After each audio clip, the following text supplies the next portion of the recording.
Morning Show. 106.7 KROQ FM in HD Pasadena, Los Angeles, Orange County. The Sonic Pulse of Los Angeles. This is the world famous KROQ. Oh yeah, good morning. Welcome to your KROQ on a Tuesday. Vanessa, if you get Justin, the engineer, on standby, all of our audio files for this morning's show are deleting before our very eyes. Not even for this show, for every show. Oh, no! The whole... It just erased on my end, too. Everything is gone. Did it really erase on your end as well? Yeah, it's off of my computer. I wonder if we're being hacked again. This company gets very hackable, and they will pay the ransom. Or are we $5. about to get fired? Maybe that's it. Maybe they're clearing up some space. Need them files back. About to play a bunch of stuff to get you ready for today's show, including all those Go Line calls that were here, and apparently every file, one by one. It's kind of weird to see. It just started deleting. Oh, hold on. The name of the folder is changing, too. Big Boy in the Morning. Big Boy! Damn. Finally. Upgrade. Get some quality here at KROQ in the morning. Oh, the cowbell's there. His phone taps are coming in. I can't, sadly, we don't know what's going on. What's that, Luther Lufay? Oh, yeah, man. fun. We did have a big show planned for you today, but it's just all been deleted. So There's a lot of audio-heavy stuff on the show we're just today, going to riff. Today was going to be the day that we brought back the Lez Off, hosted by everyone's favorite / least favorite lesbian, Ellen DeGeneres. The fact that she still agrees to do this for us is surprising. But she doesn't have a lot of other stuff going on. No, she doesn't. I think she's still trying to get the public back on her side. So that was going to happen later today to figure out if Ally, the actual lesbian, is a better lesbian than me, the fan of lesbians. So that was scheduled for today. But all of this is TBD right now. This could be one of those shows like a Tip Bowley show where we don't know what's going to happen. So just bear with us. We do have tickets to give you, though. Those we must give away so we can send you to San Diego. Those haven't disappeared. No, they have not. We will send you there for a variety of bands that will be there at the old Petco Park that include but are not limited to, I don't know, who are they going to go see Sublime, there? Slightly right. Stupid. Pepper. It's going to be a great lineup. We'll get you to that show as well. And on top of that, we've just announced it, but Foo Fighters in Nashville. We qualify you to win that Road Trip USA. That's coming up later this morning here on KROQ. A lot of people excited that we started things with some Metallica this morning. What's going on over there? Did Miles, the DJ, die? Yes, he died. We're putting songs. It's the only way we'd play that. The only way we could get some stuff on that you haven't heard in a bit on KROQ. But don't worry. We will go back to exactly what you'd expect right now as we give you Nirvana. All is right with the world. It's comforting, isn't it? If you need us, phone's open, we think, at least for now. 800-520-1067. I think someone made a big mistake around here and accidentally deleted a lot of our stuff. Heads will roll at KROQ. KROQ. Klein Ally Show. Mornings on KROQ. Yeah! KROQ.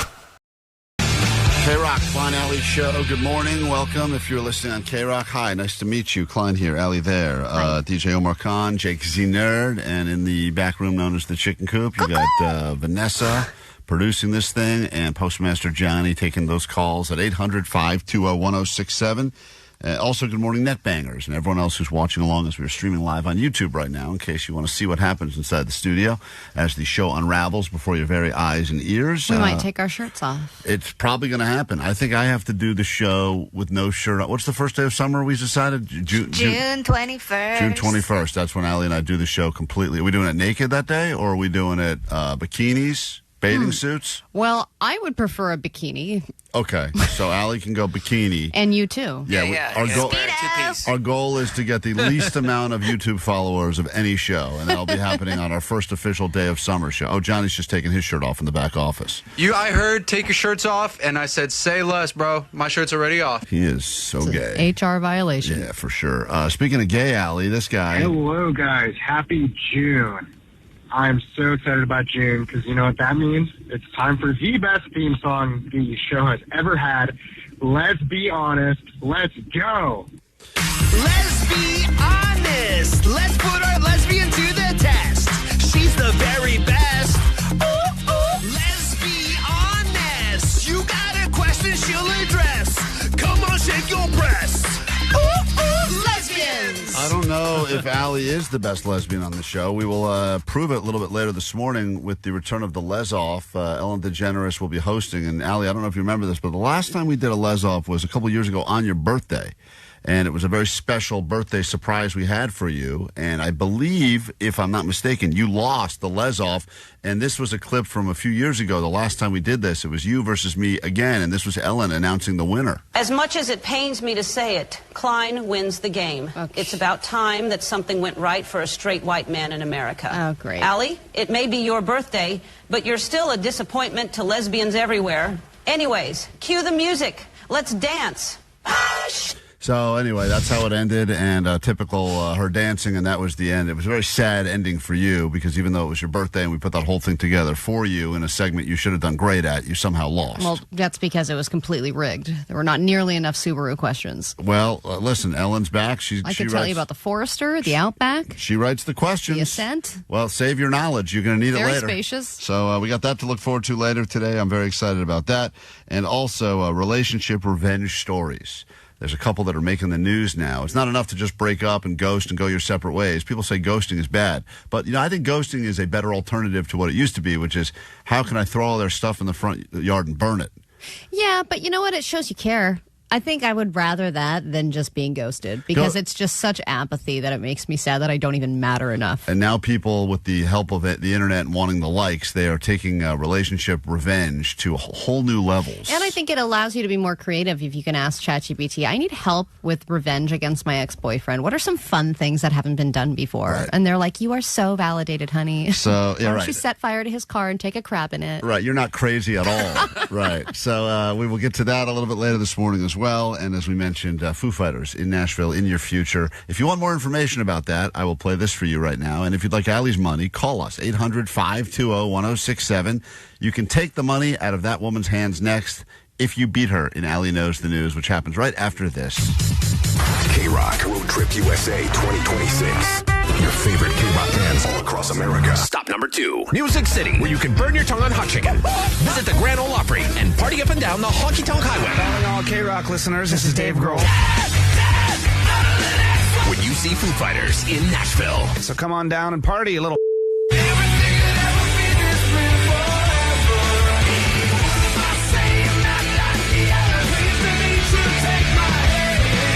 Listen every hour from 9 to 6 to get on the standby boarding list. And you could be off to Nashville to see Foo Fighters for KROQ Road Trip USA Stop number 2, courtesy of RCA Records. Listen to K-Rock all week to win. KROQ.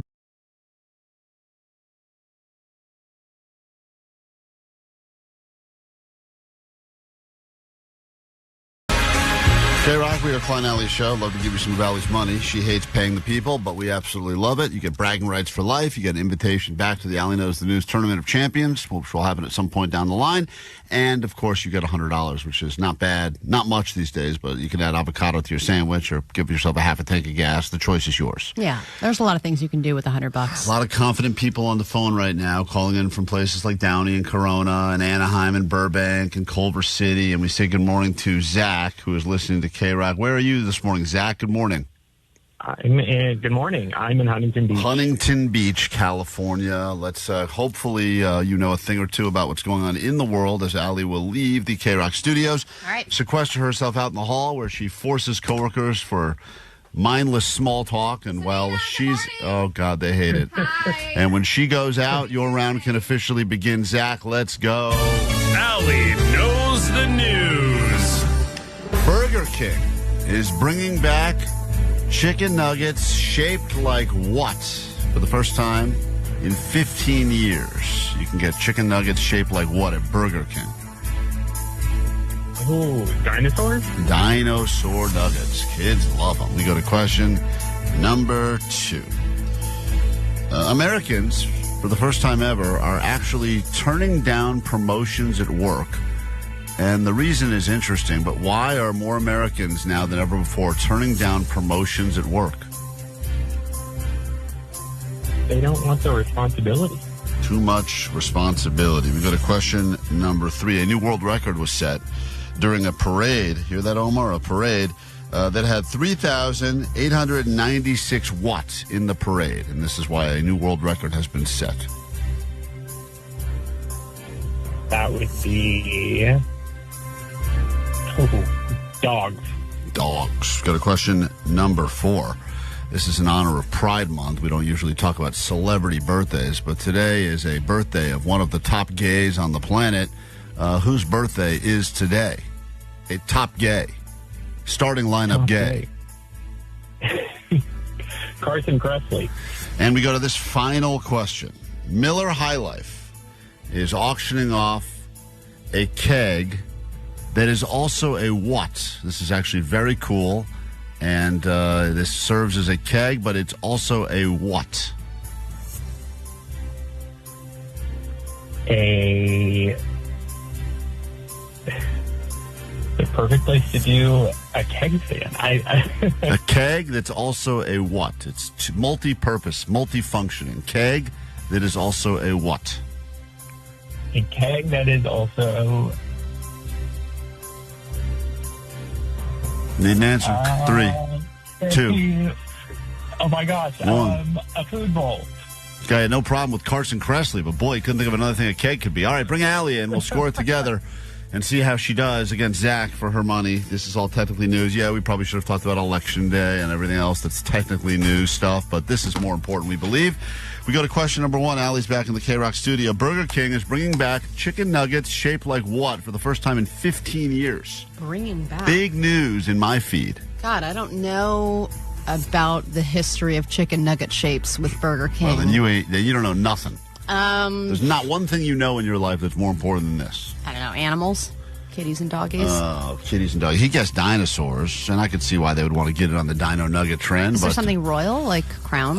That's the answer we were looking for, but we can't accept it because you said kitties and doggies, but it is crown-shaped chicken nuggets back to BK for the first time in 15 years. And Crown is a hard shape to make in dino form, or nugget form. Question number 2 now. Americans are turning down promotions more than ever before, and what is the reason why more Americans are turning down promotions? Because the promotions aren't for more money? Title promotions, but no more cash. Mm-hmm. He said responsibility. They don't want the responsibility. And the real answer is because people are trying to avoid burnout now than ever before. And so I'm going to say that both of you are, well, he's closer. I mean, by far. They don't want the responsibility because that leads to the burnout. Nothing to do with money. So you're on the board. Congratulations, Zach. You're up 1-0 on Allie with 3 questions left. And we go to question number 3 right now. A new world record has been set at a parade with 3,896 what in the parade, which has helped set a new world record.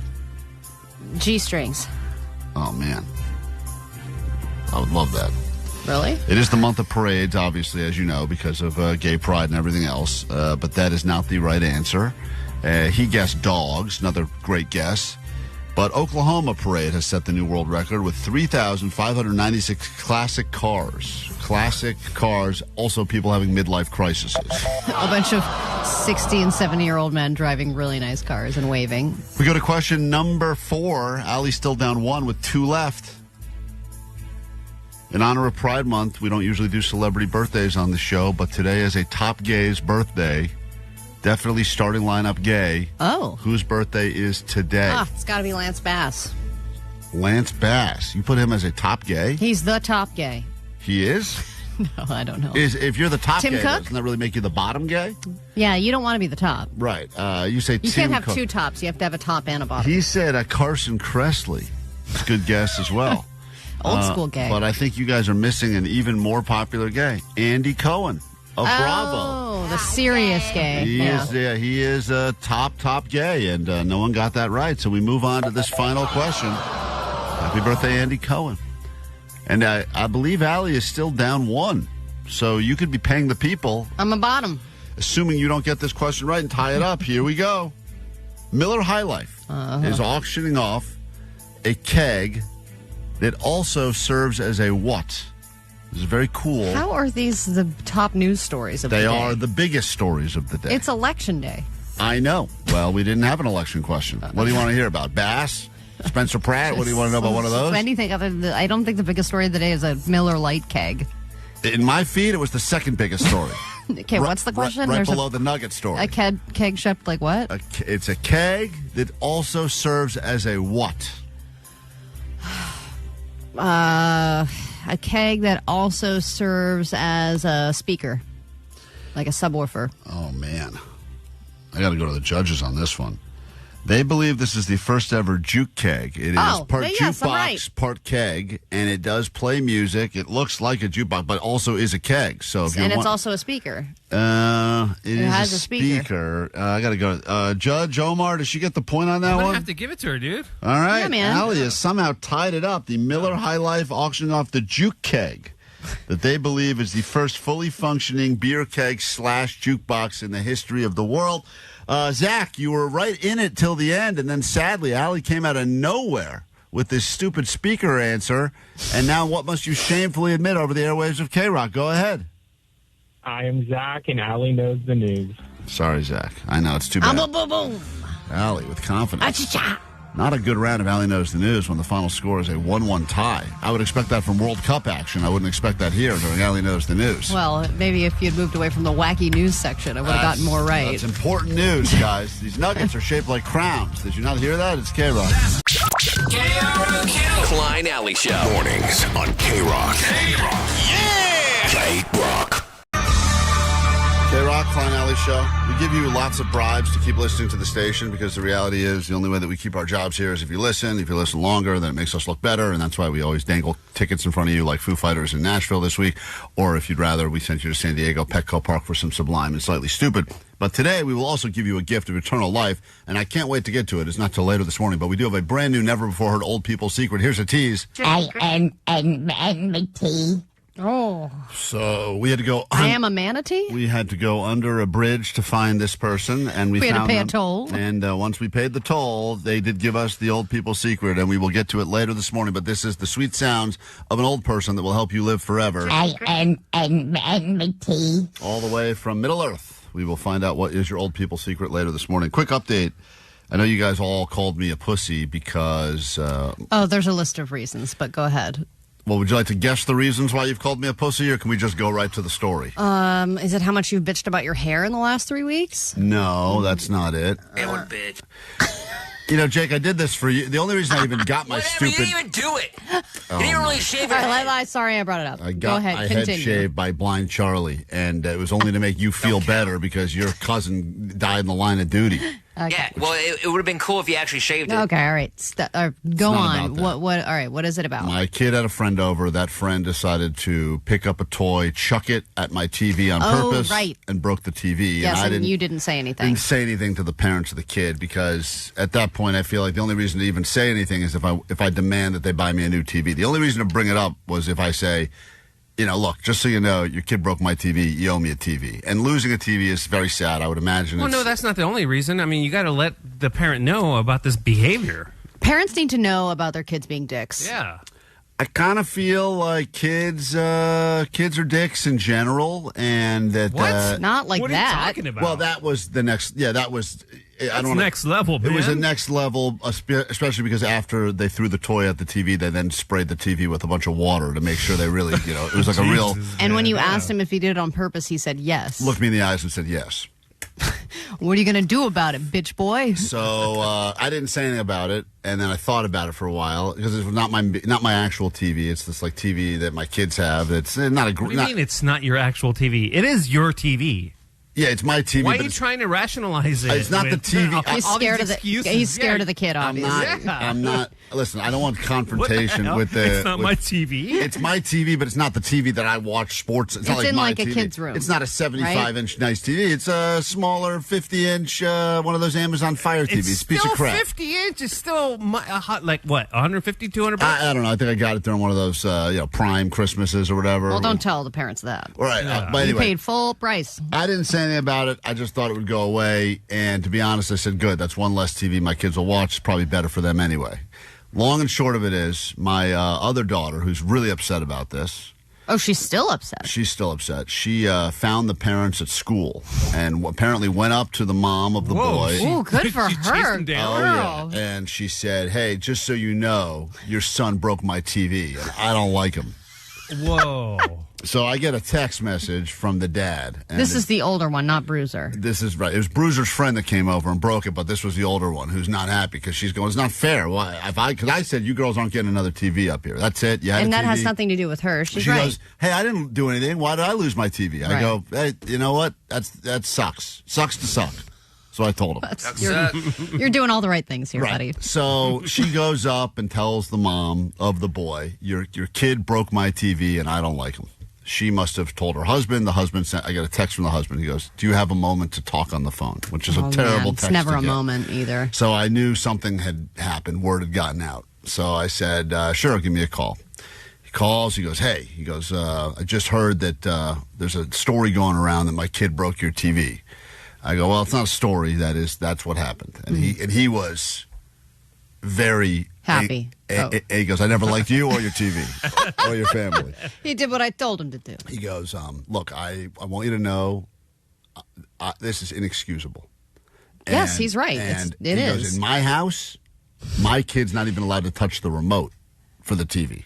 And maybe because this guy's Italian, Italian guy in my household growing up, I couldn't even look at the same TV my dad looked. I mean, real like. You're looking at my TV? Don't look at my TV. Turn around. What Keep was his walking. dad watching? Jesus. So, Sopranos. that's All right. right, Thank you, thanks, Vanessa. Vanessa. Turn that mic off. So then we want to hear more. Go ahead, Vanessa. What's the Goomba? I'm sorry I interrupted. Continue. a lot of accents on the show today. The Italian one. So he goes, in my house, he's not even allowed to touch the remote. So I think probably he got overwhelmed with freedom in your house and couldn't control himself. Wow, so he's making excuses? That's what he said. Maybe this is the reason. Because he goes, he's a good kid. He wouldn't destroy a TV just Didn't to you destroy say a TV. yourself he's not a good kid? I don't know if he's a good kid or not a good kid. I don't get Yeah, but that hasn't involved. he been kind of a dick in your house before?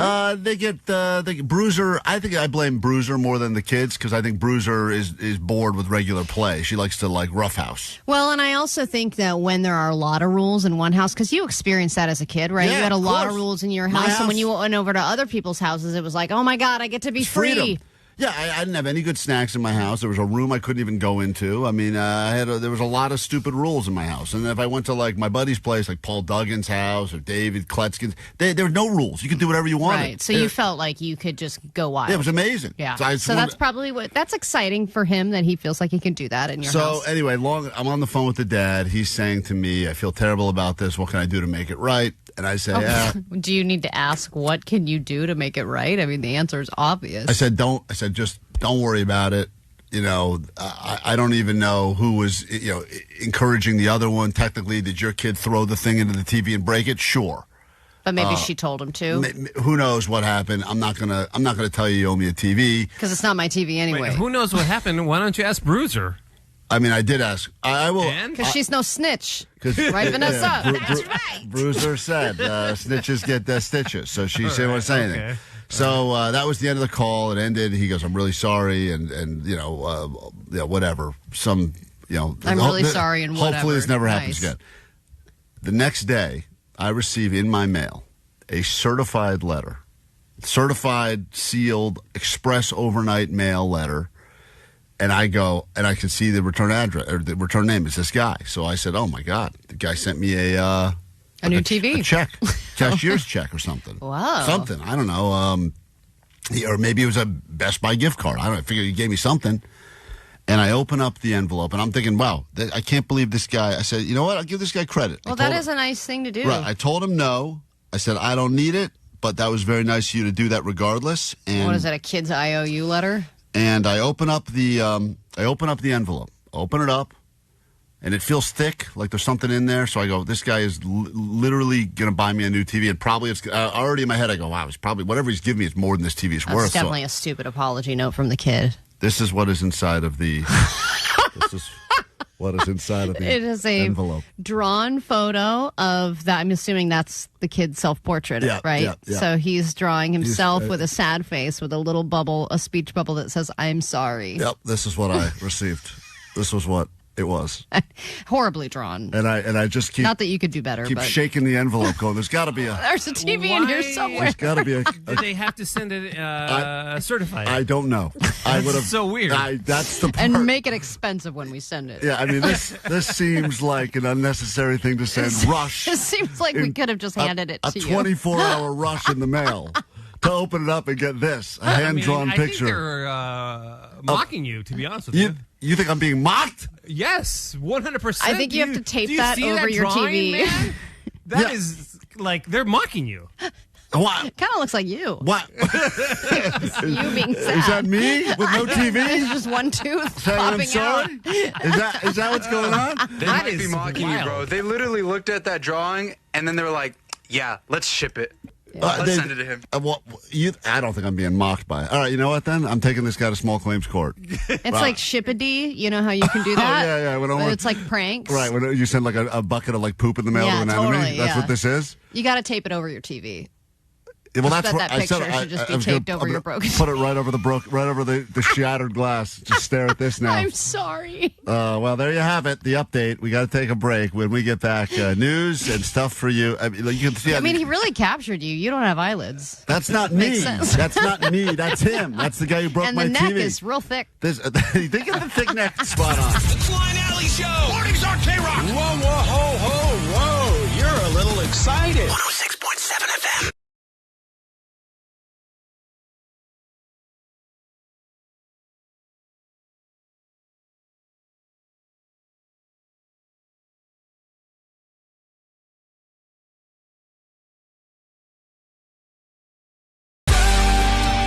Klein and Ally Show.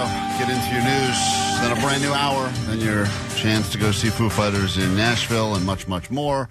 Yesterday we were talking about all of the many chain restaurants that started right here in Southern California. We didn't realize all of the glory that should go to places like Panda Express and Taco Bell and Del Taco and Cheesecake Factory. And someone did alert us to this because we talked about taking a trip to go to all of the OG original locations, In-N-Out, etc. And this person wanted Vanessa to know. Hey, just want to let you guys know that the first Wiener Schnitzel is in Wilmington, California on PCH.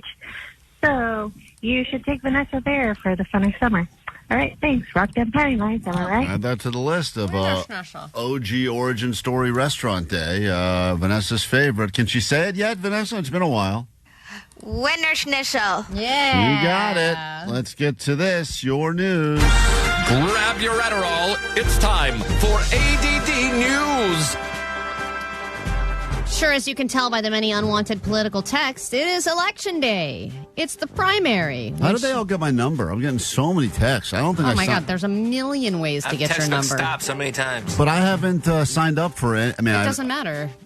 How do they all If have you it? voted in the past, then they know how you voted and they know how to contact you. Oh my God! They pay for those lists of all kinds of voters. Aggressive. So aggressive. And it's just the last week, of course, has been even more. And every single time I look down, it's like, my name is Nancy and I'm a nurse and I want you to vote for me for the board of lady leaders or whatever. And That's I'm like, a real important position. And I, from now on, I will only vote for the candidate I get the least amount of texts from. Just look through the catalog and go, I don't think I ever got a text from this guy. They're getting my vote for great. leaving me the F alone. It sucks because all the unwanted, like all the unknown numbers that you were getting texts from before were like, your Uber driver is here. You know, like, or here's your one-time code. Don't share this code with anybody else. Yeah. Those are the only unknown texts that we get. Now during primary or any kind of election, it gets crazy. I mean, it's been like 5, 6 a day.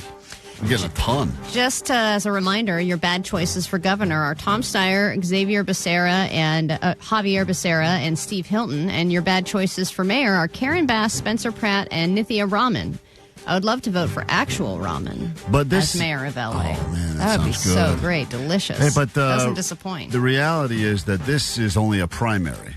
Yes, So this doesn't really do anything other than decide. So that means this whole thing is really a skipper. Right. This is a real snooze fest of But an a election. vote, guys, is really important. Right, you got to vote. No, but this is will determine who actually gets to be in the real election that matters. Which is coming in November, right? So the first That's the playoffs right now? This is playoff the baseball. playoff. So what happens is if nobody gets 50% of the vote And it for mayor, doesn't look like anyone and is. it doesn't look like anyone's going to, then the top two candidates are going to go for, they're going to go up in the November election. Right, but if someone were to get, let's just say, all of a sudden, a lot of buzz about Spencer Pratt. Let's say he gets 70% of the vote today. That doesn't mean then it wouldn't go. Doesn't mean he wins anything. No, I think that means that he would be the mayor. I think so. Really? You don't know? I don't know how it works. Over 50% of the vote, that means that they wouldn't have a runoff. Oh, all right. Right? So I guess Am I that's. wrong? I have no idea. Do you know Jake since you know everything? Jake's supposed to be the smarter. No, he's not smart. Fact check it right now. Mm-hmm. He's going to fact check it. Which means I don't know. Jake's It's okay to just say I don't know. Jake's got Google, everyone. Wow. Spencer Pratt has obviously been the most active of the candidates on social media, talking about the power of crystals. And also, he recently unveiled a 5-year plan to end animal abuse because dog is just God, spelled backwards. Whoa. Just so you know, that's one of his latest platforms. Okay, we have yet another skydiving accident. This is not a fun trend. We've seen hot air balloon accidents, and a few skydiving accidents. This one was not an issue with parachutes failing. It happened in Riverside County. This was a mid-air collision. They say that 3 experienced skydiving friends were visiting from overseas. They were visiting Southern California. All of them were using their own parachutes and gear and had a mid-air collision during free fall. And one of them did pass away. Another one was found on the side of the freeway and has been brought in, and he's in critical condition. Jesus. Yeah, but I mean, the third one obviously wasn't a part of the collision, so that person was okay. I think today, the timing's not great for us, but I think today the Funner Summer Challenge that will be one of us will have to do is the skydiving. From this place? From this exact place. So, no, you can pick which place you want to go From to. Skydive Paris? But I believe today is the day that we'll determine who on the show will be skydiving. I was very happy skydiving. I thought it was one of the coolest things I've ever done. Mm-hmm. At first, it's scary because you're being thrown out of a plane and you're toppling and spinning around and you don't know which way is up. But I think when you're so high up, your fear kind of goes away. Like if I'm 50 feet on a platform looking down, I feel scared. Right. Because I can tell how far the ground is. Right, when but you're when you're so high up, it's just, you feet. can't even fathom how far down that is. So it's not as scary, at least in my opinion. You just did it once? I just did it the once, yeah, because that was the Groupon. If a candidate reaches over 50% in any city race, they win the election outright, and there's no November election. Yeah, that's what I thought. Okay, so if anyone gets 50, but that's not supposedly going to happen today. No, because it's too I think close. Karen Bass is like at 26. Yeah, I think it's like 26, 22 or something. They're within 4% of each other last I saw. And then this is good news for any people who shopped at Victoria's Secret. They are doing great now. Really? Victoria's Secret was having a lot of problems. It kind of all started with the Angels, that fashion show. A lot of people wanted to cancel it because bodies are all different, and they thought that the Victoria's Secret Angels were kind of giving unrealistic body expectations to women. Unrealistically awesome. Unrealistically badass. It got canceled, and then it got brought back. It got brought back as a body positive Angels thing, and then no one cared about that, which is sad. They called it. They called it Angels and Devil Dogs, Okay. and they brought back some bigger angels. Mm-hmm. But I think what happened was the backlash was what ended up hurting them. They were trying to be too inclusive, I guess. Well, yeah, they completely changed their model to fit what everyone was thinking at Right. the time. And then, of course, that was something that was temporary. So then when they tried to roll it back again, everyone was like, you guys, this is what a lot of companies do. What does the public think? They like gay rights? Oh, okay, here's a bunch of gay stuff. Right. Okay, wait, you don't like the gay You're stuff? Okay, we're going to pull it approval. away. Exactly. So your values get lost in it, and then no one wants to trust you.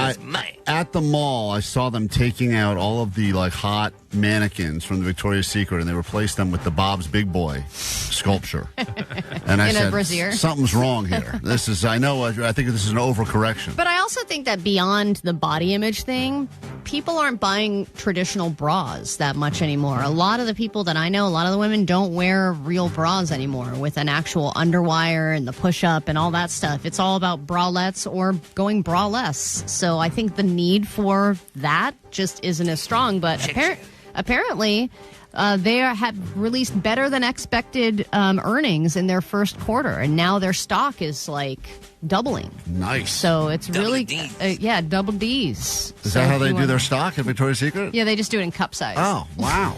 That's good exciting. to know. Wish I had gotten in on that early. So you can go back into a Victoria's Secret again and hold your wife's purse as you stand there awkwardly. I hate that. Hold that little basket of panties and stand there and try to not. And then she walks away, and I'm just some weirdo standing there with a basket of panties. I absolutely hate it. Crack. So thank you. And now I just stand outside, which is even worse because now I'm just like you go in there. You're just loitering outside of the Victoria's Secret. Now I'm just a guy standing outside loitering the Victoria's Secret, eating Wetzel's pretzel samples. That's the way. You're never going to fit into your panties if you eat that. No. Bring back that body positivity. I'm eating a pretzel dog right now. It's KROQ. Klein Ally Show. It's Klein Ally Show. 106.7 KROQ FM in HD Pasadena, Los Angeles, Orange County. The Sonic Pulse of Los Angeles. This is the world famous KROQ. Good morning. Welcome to your Tuesday. It's not officially summer yet, but it sure feels like it. Funner summer is officially underway. Oh, my wife and kid are so sunburned. Already? Oh, yeah. All day in the pool over the weekend. All day, all night. Oh, because they finally cracked. That's the big thing about Memorial Day. You can start wearing those white pants, and they crack those pools open. Those public pools finally opened up finally being again. heated, yes. So there was a one-time application of sunscreen at the beginning of the day, and not another reapply. Yeah. Everyone is like a lobster. Well, since that kid of yours has your DNA, as you know, Allie does not tan. She just gets... I go sunburn, and then I go back to white. Yeah, it's just either pasty white or... red. There is no developing of a base tan whatsoever. If I just came back from Hawaii, you would never know. We got lots to get to this hour, including a chance for you to try to bring some pride to lesbians everywhere. I also feel like as a straight man, I know a thing or two about lesbians. So the Lez Off returns with celebrity guest host Ellen DeGeneres. You don't know much about lesbian culture other than what I've told you. You just watch a lot of lesbian porn. That's right. But so much that I feel like it makes me an expert and probably know more than you. Well, watching that kind of porn is not realistic. That's stuff that is made for men by men. If that's not real, I don't want to know what real is. It sounds like this.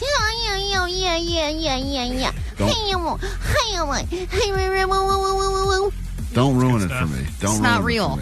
Oh, that's real. not how we have sex. Keep going, please. We have sex like this. Oh, God. That is disgusting. We'll get to the Lez Off a little bit later this morning, and if that didn't ruin your breakfast, I don't know what will. And then, of course, we will help you live forever with this woman. Sugar for strawberries. As I said. That's right. I think that was lesbian porn right there. I don't know what that was. So anyway, lots to get to this hour on the show. And we are less than an hour away from getting your name on the list, so you can be a part of KROQ's Road Trip USA. If you'd like to go to Nashville on our dime and go see the Foo Fighters while you're there, we'll make that happen for you. It's all coming up this morning. World famous KROQ. Klein Ally Show. Klein Ally Show. KROQ. The question that you have is a fair question, but I think you know the answer. You wouldn't be asking it. Well, I really wonder because I think society has changed the way they look at this. Most of the time, we don't call each other in general, right? Everyone is texting each other. Nobody is calling on a regular basis anymore. If you're going to make a phone call to someone that you are normally texting, there are a few big life things that would warrant a phone call. I'm engaged. I'm pregnant. Somebody died. Right? And I wonder... Those are the three? Yeah. What else would there be? Pregnant, divorce. I got fired. Fired? Okay. Fired. I don't know if that's worthy of a phone call. I got fired? Yeah, if you want to just get your stress out. I just had a stroke. Okay. And then, where does a pet death fall in the mix? My sister has had a dog for almost 14 years, a little dachshund. Your hot sister. Named Ozzy, yeah. And And we lost two Aussies this year. I Two know. legendary Aussies It's in the really, same year.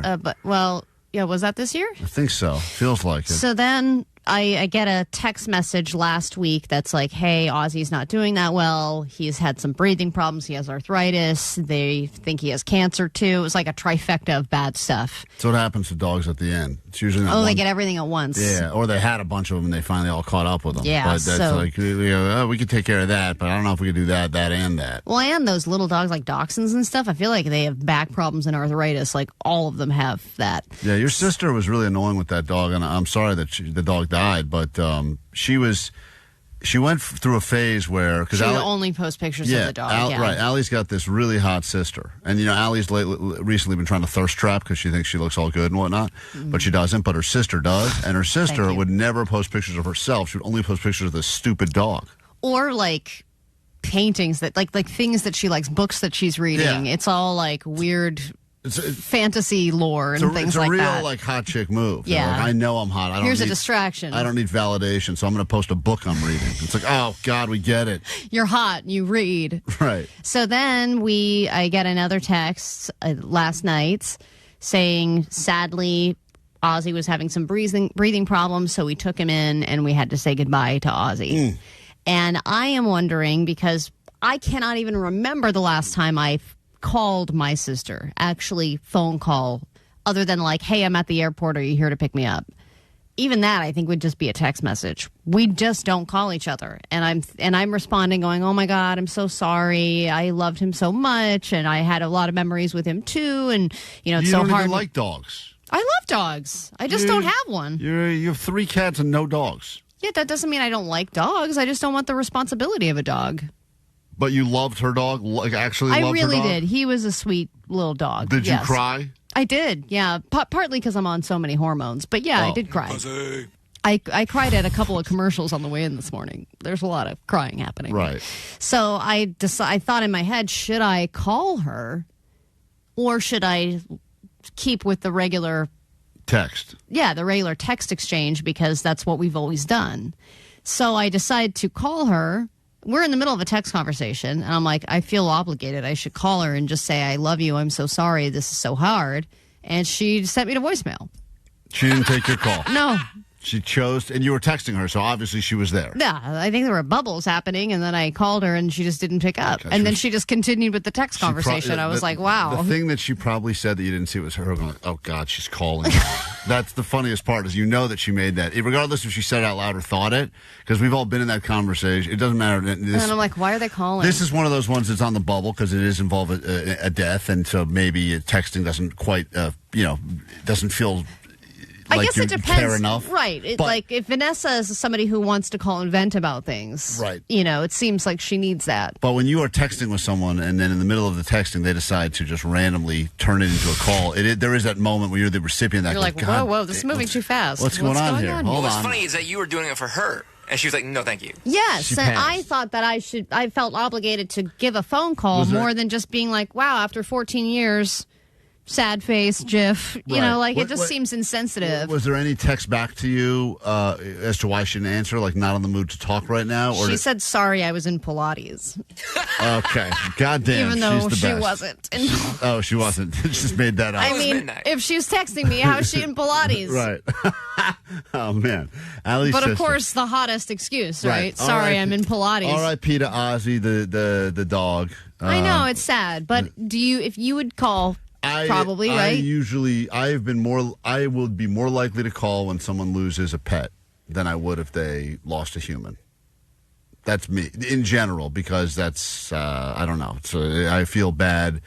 And I, feel like people like the commiserate. Everyone's had dogs for a while. They lose the dog. It's the worst thing ever. Losing a person. But do you want to talk sucks. to somebody when they're that sad? Like, no. I don't know if my sister wants to talk to anybody right now because she's just crying. Allie, I say the same thing every time I call. I say, look, I'm sure I'm the last person you want to hear from right now, but I do want you to know I'm thinking about you a lot, and this sucks. And you're good at that. And I'd love to send you something to eat. Yeah, I thought of sending her something. That's what I said. I'd love to send you something to eat. I just keep it like that. And then a lot of times they're like, oh, you don't have to do that. And I go, all right, well, something's showing up. And then I send them something to eat. Occasionally I mess up, put my address in, send myself something to eat, and then I feel better. But But my sister probably has a really expensive taste. Yeah, that's you can send me a new Pilates subscription. Yes, that's no. What you want. When we get back, I can't believe it, but Allie, waiting for us to prove once and for all that you are not the best lesbian on the show during this Pride Month, we have this woman. Welcome to the ultimate test of lesbians. I'm your host and queen of the lesbians, Ellen DeGeneres. I used to have a daily talk show. Now I'm hosting a stupid quiz on a local radio show. Woo! Oof, boy, how my stock has fallen. So anyway, that will be after this on KROQ. KROQ Road Trip USA 2026. Your favorite KROQ bands all across America. Stop number 2. Music City, where you can burn your tongue on hot chicken. Visit the Grand Ole Opry and party up and down the Honky Tonk Highway. Calling all KROQ listeners, this is Dave Grohl. When you see Foo Fighters in Nashville. So come on down and party a little.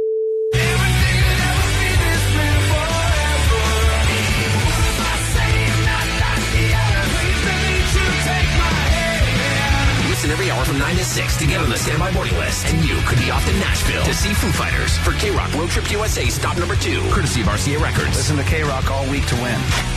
KROQ.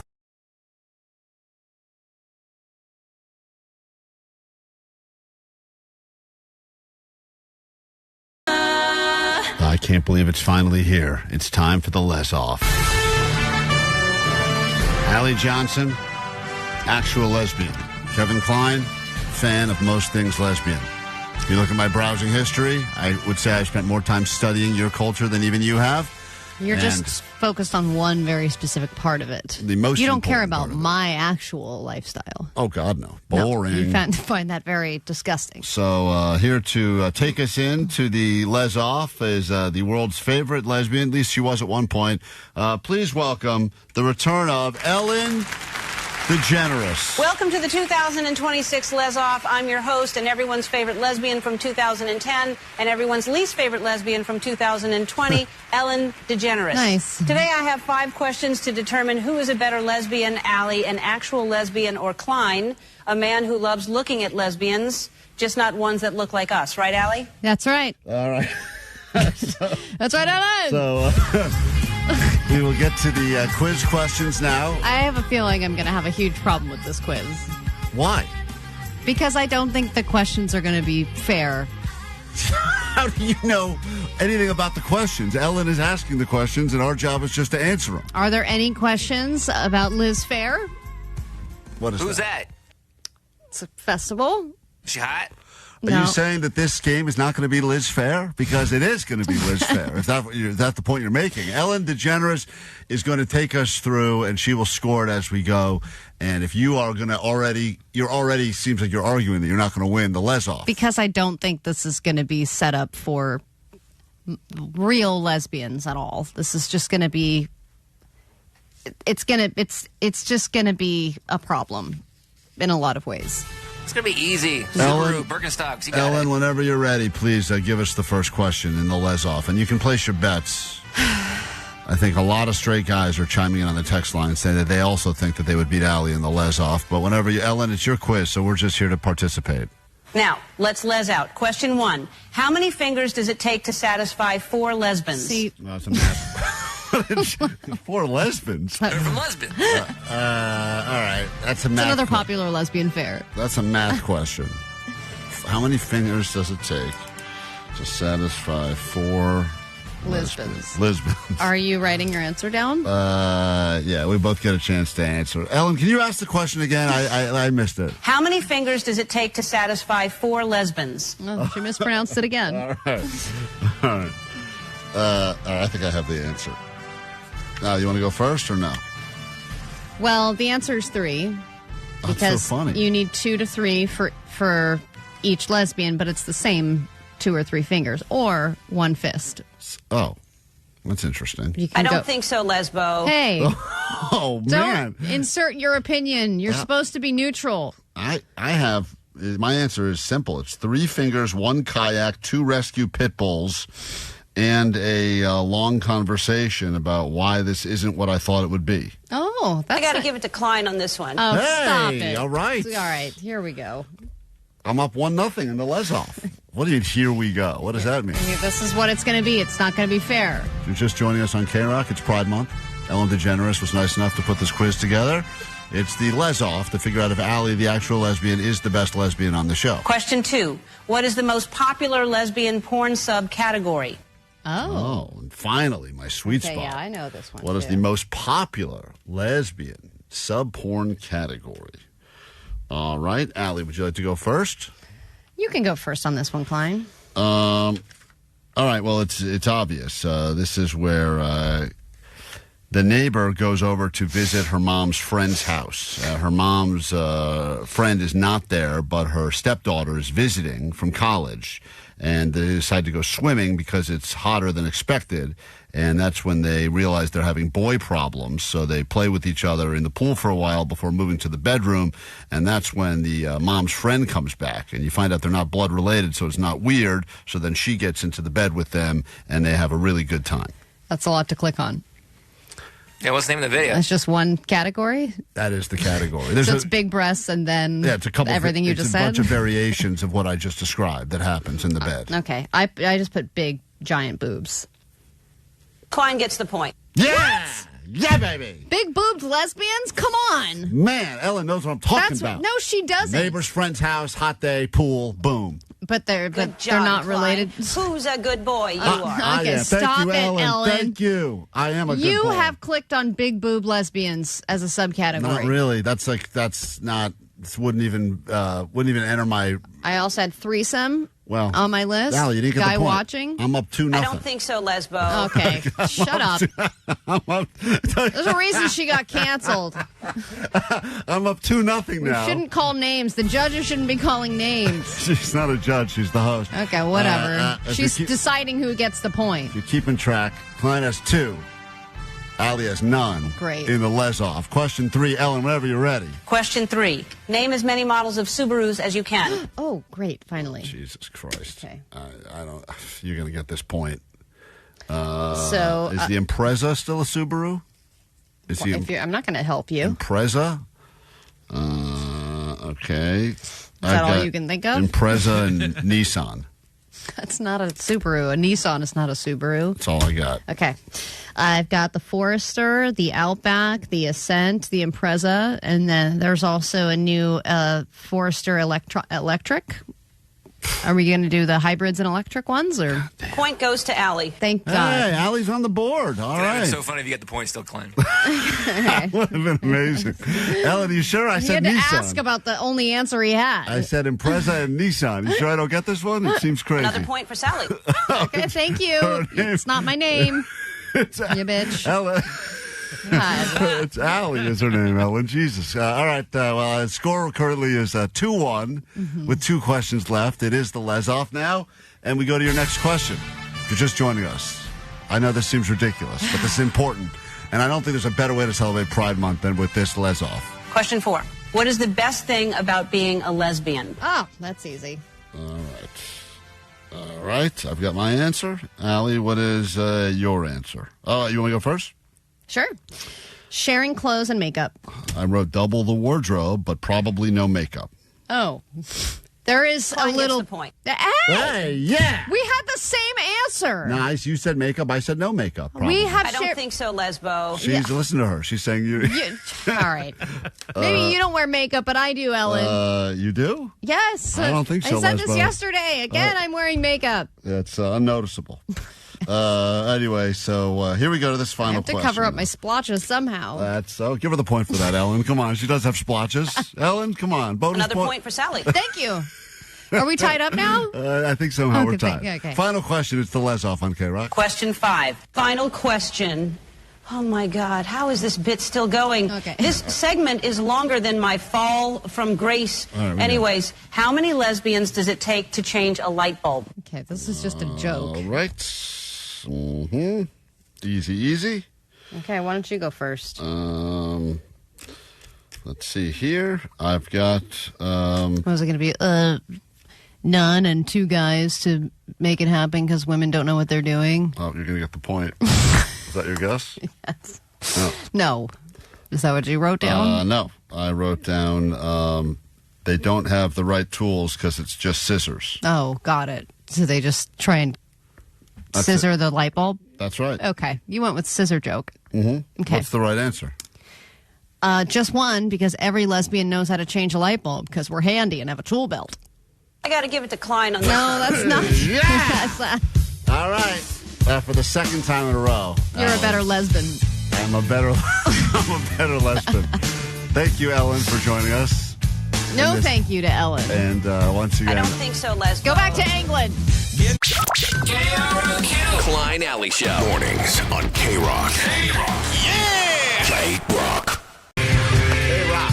Klein Alley Show. Foo Fighters, Nashville, get you on that standby list. You can be a part of K-Rock's Road Trip USA, and that'll be happening in about 20 minutes. 323 on the text line says, you guys have some pretty dumb bits sometimes, but the Lez Off redeems you. Nice job. I didn't even let Ellen say her final words after hosting that for us. Go ahead, Ellen. Happy Pride Month, and congrats to the show's top lesbian, Vanessa. Oh. Hi, my little Colombian coacha. Ooh, wow. Coach, what's that? I don't know, but she's into you. I don't know. She's into you. I think there's supposed to be an extra O in that. Yeah, I forget what was written originally, but apparently she's got a lot of typos today. Side note, I was offended that Vanessa said if she ever went gay, she would go gay for a different lesbian friend that she has. Not for you. Not for me. Right. But it was because she cooks for me, Allie. Yeah, Allie cooks too. You don't smell that slop she brings in every day? Come on, I brought you a mango the other day. My second choice. Guys, sadly, we have some trouble in paradise here in the building, and Jake is blaming all of us for this. And later, next hour, we'll talk about some relationship revenge stories. Revenge that was either taken upon you or that you took upon someone else at the end of a relationship, usually because cheating's involved. I feel like that's usually what brings out the revenge in people. But Jake claims that he was on a sexual drought that went on for almost a year, and then it ended because of this succulent girlfriend. And now he claims that we are responsible for ruining this relationship. And just to, clear anything up, it is a succulent girlfriend because Jake can sleep with her and see her once a month or less, and he doesn't have to water her for her to keep coming back. And he said all those things. And she always looks nice. And he said all those things on the air, and we didn't correct him, which we should have. And I think that that's probably why this is not going well, because I don't think anyone likes to be referred to as a succulent girlfriend. It's nice. Succulents are nice. So what's going on with your succulent girlfriend? Well, the whole dumb funner summer wheel of whatever landed on have a one-night stand, and you're like, you gotta do it. And then you hooked me up with some hoe bag or whatever. And what? Yeah, he's right. That's what happened. We did what? The Olympics. Remember that girl that called in? She won the Olympics, and she said she would sleep with Jake, and we just kind of got the ball rolling there. Yeah, but we didn't. That was just a random call. We didn't set that up, dude. We just put the call in the air. We didn't. Yes, but you keep saying how that's what has to be done. So last night she texted me like, "Hey, what's going on with this one-night stand thing?" So now all of a sudden, this relationship that was a casual thing, she's now wants a title on it. Well, there is a title on it, Succulent Girlfriend. It's not a title any woman wants.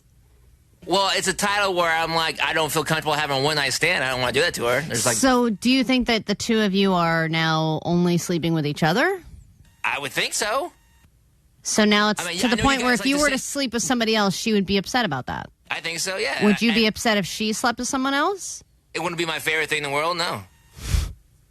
So why can't she just be your girlfriend? Take out the succulent. Right. That seems to be the obvious question. Well, why not just make her your Because actual... sometimes we only see each other once a month. I'm going to have a girlfriend, I want to see her once a month? Come on.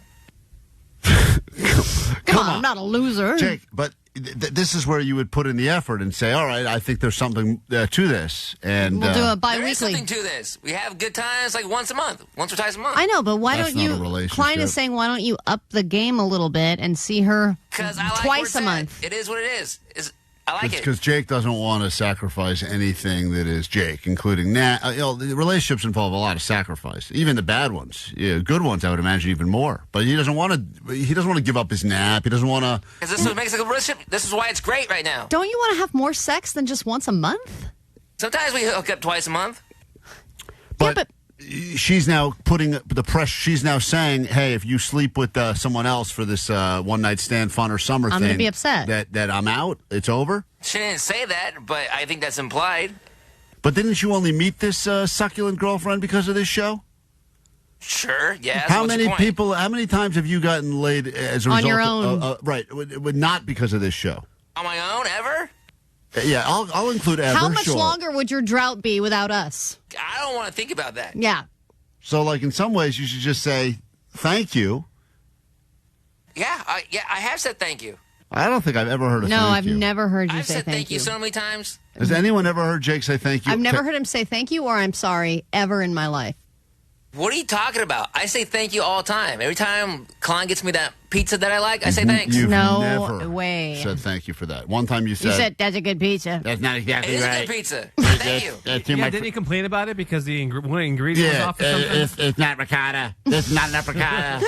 There wasn't enough. Yes. Okay. I mean, I think you even wouldn't let us have pieces because you wanted to take the whole thing home for yourself. It was my birthday pizza. That's my leftover pizza. But Jake, we got a whole. How is this man not taken? I mean, do you think that maybe she wants out anyway, and she's using this as a reason to get out? No, we have a good time with each other. I think she wants more of a commitment from you, and this is the thing: is yes, it's cool now, but she's going to want more eventually. This is only going to go on for so long, and then there's going to be a "where are we at" conversation, and you're going to have to. Then we'll cross that bridge when we come to it. Why don't you cross it now? Because I don't want to. You're going to lose it, man. You're going to have a succulent nothing. Yeah, that's the part that does suck, though, because there is a point where things are in a good place, and both people think it's in a good place, but it's not sustainable. It's sustainable for that time. You can't do that forever. Eventually, and you could say, in theory, let's just keep it like this. Let's not rock the boat. We don't need to put a title on it. Let's just keep it like this. But one of you is going to want, it's going to move in one direction. You can't stop it. So, sure, I understand that, but why are you trying to rush it? You guys are the one trying to pressure me into by the way, stuff. we're not trying to rush it. The wheel. Sounds like you are. I would have loved if the wheel landed on me for one night stand, but sadly it didn't. It landed on you for one night stand. So you're the guy who has to have a one night stand. And if it landed on you for one night stand, you would love it. What would you do? I would have to do it. Uh-huh. I would explain. Yes. Why don't you explain to her that you landed on the wheel and maybe suggest a threesome or something? That was going to be my move if it landed on me. That'd be great. Yeah, I'm sure she would love that. Why would you? At one point you're like, hey, commit to her. And the other point you're like, hey, you should ask her for something that she's going to completely hate. You don't know if she's going to hate it. She may love it. If she loves random one-night stands with you every month, then why wouldn't she like it? Well, it's not a one-night stand if it's with me every month. Vanessa's celibate right now, and she was going to have a one night stand if the wheel landed on her. Right, Vanessa? You said it. If that's what Summer's bringing to my table, I didn't agree. Disagree. That's what she said. Oh, Vanessa's going to be such a hoe this summer. Oh, man. I don't know. You guys. Farm to table at Vanessa's place all summer. All right, so, Jake, listen, I don't want to... I think I should switch with Vanessa. No, we're not switching. I'm okay with that. Whatever fate wants for me. I don't like pressure. You want to take drunk Jacob. will you trade, Vanessa, will you give Jake drunk at a water park and he gives you one night stand? No, I'm already planning my drunk in the water park plans. Yeah, it's too fun for a kid. Yeah, you can't take a kid out of a water park. You dude. can't gotta... uninvite a kid from a water park. They're Jake, the devastated. wheel has not landed on me yet, but if it does, I will potentially swap. Why wouldn't you swamp if you want to do it so bad? I didn't say I want to do it so bad. Most of the things that we have to do on the show, I don't want to do, but we do them anyway. Okay. So you're going to shave your head for real now? Oh my! Why are we bringing this up again? Did you ever say thank you for shaving your head? He didn't. Or the Why fact. would I say thank you? Or the fact we did that help. was his offer, and I didn't even really do it. And we did raise money for Jake's fallen cousin too. Was there a thank you there? No, thank you there. What's his name? Again. What is it again? Sergeant Bill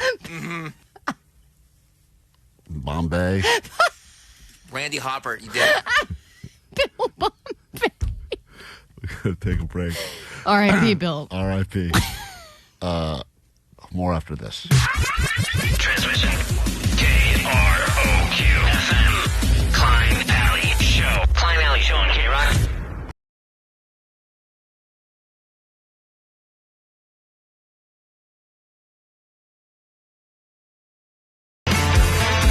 Do some news right now, then a brand new hour of the show can begin. The very first thing we do is get you on the list so that you can go check out Foo Fighters in Nashville. It's a real trip. We got to give it to one of you. Might as well be you. And if you win it, all you got to do is be the 20th caller, 800-520-1067, and qualify some people starting now, straight up through 6 p.m. today, tomorrow, all week long, and then we give that trip away. So you will not be battling too many people. This isn't one of those lame-ass radio competitions where you're battling listeners in Wyoming and Mississippi and you're all fighting for the same $500. That is not the case. Someone's going to win right here in Southern California. It might as well be you, and we give you that chance coming up the second we're done with this. Grab your Adderall. It's time for A.D.D. News. Jimmy Kimmel is an award-winning host. We are not award-winning hosts, but Jimmy has mainly won, daytime Emmys, Critics' Choice Awards, things like that. Nothing that really matters, right, Klein? I mean, all awards are just made-up things anyway. Yeah, we could just make up an award and call us the winner, and then we can call ourselves an award-winning show. We did invent the MAMA, the Millennial of the Millennium Memorial Award. But we have not yet We were given giving that it to out. guests. We gave it out to get the fake celeb because celebrities cannot say no to awards. So a lot of times celebrities who would refuse to come on with us would agree to come on with us if they were the guaranteed winner. Oh, if you got an email saying you have been given this award, please show up at this event, or please, give us an you wouldn't even if you've never heard of it before, you would say absolutely. Allie, I've gotten emails before from Who's Who. You know what that is? Nope. Oh, yeah, I remember that. Who's Who is like a big scam. It's been going on forever. And I started in high school. Every couple of years, I will get an email that says, you have been selected to be featured in the Who's Who. And they're like, I want to be a who. And it's I want to be somebody. It's some BS. You pay like $50. I think you pay, and then they basically put your picture in a book with a bunch of other losers that also paid. And Whoa, then, really? and then Cool. you go, I'm a Who's Who. A who's who of what? That's exactly right. Who I knows? mean, in high school, it's like the who's who of high school seniors or whatever. I think some kind of. I'm trying to become still a Who's Who of high school seniors. I know it's. I would love for your ass to be in that yearbook. It's just it's a little sad. A grown ass man. I finally made it. I made it. Paid $50. Everyone else is 17. I didn't have it in high school, but here I am. A bunch of people standing next to the volcano they made in science fair. So Jimmy Kimmel won a Peabody Award. That's real smart person stuff. And of course, he used the opportunity to insult his ultimate nemesis, Donald Trump. I felt pretty dumb a lot of times in my life, but I've never felt dumber than I do right now, being on stage with this group of people who expose the horrors of ICE, prison abuse, and protests against the Vietnam War, a teacher who took on Putin. I called our president Fatty Shack. And Blob the Builder, and Liger Woods, and the Hungry Hungry Hypocrite, our fondling father, Mar-a-Lardo, Nelson Tandela, and Nostradamus. And somehow we got a Peabody out of that. Hey, never underestimate the ability to come up with a good nickname and how far it can go. I mean, that's something that I think you've always been good at, Klein. I didn't know you could win awards for that. By the way, you know, he's a huge Jimmy Kimmel fan. After midnight, watching Jimmy Kimmel's. Jimmy Kimmel's? Hey, if he doesn't use this for a commercial for his show, something's wrong. Jimmy, you can have this. Once again, this is our very own pantyhose Greg. After midnight, watching Jimmy Kimmel's. Watching Jimmy Kimmel's. I love hearing him devolve. Yeah, he really is falling apart. Since the alien abduction, he's really gone downhill. Man, he sure has. Radiation. Nothing says summer like the arrest of a teacher, and this one was a sub, but she decided to start celebrating summer a little bit early, and she started celebrating the school pickup line, so much so that she passed out behind the wheel of her own vehicle. The teacher won't be returning to the classroom in Lee County Public Schools. Police say that Jennifer Jennison showed up to Fort Myers Middle School with a blood alcohol level 4 times the legal limit. That amount of alcohol often leads to alcohol poisoning. Yeah. Pierre found out the teacher has had prior DUIs. Police found Jennifer Jennison in her running car in the school pickup line, passed out. Earlier in the day, she left for what staff thought was a medical episode. The school resource officer here said she seemed drunk. Police say she was the only person in the car with her hand still on the gear shift. And when they got her out, she couldn't pass sobriety test, and they found an open bottle of vodka in the passenger seat. But she did have this to say. So everyone loves the substitute teacher. Absolutely. They're the fun ones. We use AI for everything now. It's kind of a free-for-all as we figure out what to use it for and how to integrate it into our lives. And they conducted a new study. This came out of Carnegie Mellon, Oxford, and MIT and UCLA. And they investigated how we use AI and how it affects our brains. They gave a group of people math problems. Some people used the AI to solve them, and other people just solved them raw dog. Now, when they took the AI away from the AI users, most of them just decided to give up on solving the problem. They were like, if I can't use AI, then I don't really care to solve this and go through the effort. And they basically figured out that within 10 minutes, AI use will cause a cognitive decline. I believe it. It will ruin our focus and our drive and our desire to complete any task. Well, think about, like, we all at one point in our lives knew a bunch of phone numbers by heart because we had to. And we I knew do them, miss that. And now we know no numbers, including sometimes our own. I still know my landline home phone number. Landline number, and that's pretty much it. And then you think about, you used to know how to get places because you just figured out how to go. Now, it's not that we just remembered how to get places. We just Isn't remember. that crazy? And now it's just like, even when I'm leaving here every day to go home, I'm like, I should just check out what GPS says. You remember it was like, oh, there's a place that I want to go, but I don't know how to get there, so I'm just not going to go. Yeah, but the reality is, as soon as we find an easier way to do things, part of our brain just shuts down. Boom, don't have to do that anymore. No more effort made. That's why we're making this super easy. All you got to do is be the 20th caller at this exact moment. 800-520-1067. No questions, no trivia, no brain busters. You don't even need AI to help you do this. Just be the right caller and get on that list so we can send you to Nashville and see the Foo Fighters right now on KROQ. Klein and Ally Show. 106.7 KROQ FM in HD Pasadena, Los Angeles, Orange County. The Sonic Pulse of Los Angeles. This is the world famous KROQ. Foo Fighters! Foo Fighters! That's right. We'd love to send you there. It's KROQ's Road Trip USA. Celebrating this fine country of ours by sending you to all sorts of different cities to see all sorts of different KROQ bands.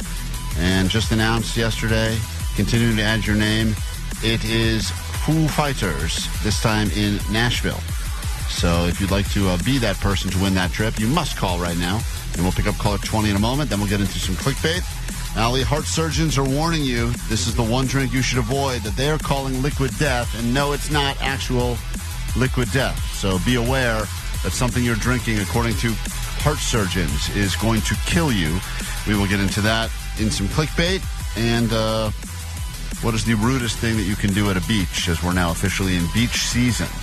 All things we will get into coming up. And then, of course, we have, I'm very excited about this, but a brand new old people secret. Here's our old person. Maybe at 3:43 in the morning, I'd have been thrown away and listening to Dickie Rock singing on the thing, you know. And you read the out. So just to give you an idea. And you are old as hell. That is the old person we'll be talking to today that will give us a secret to help you live forever. So if it's not enough to win tickets from us, we give you the gift of eternal life and so much more.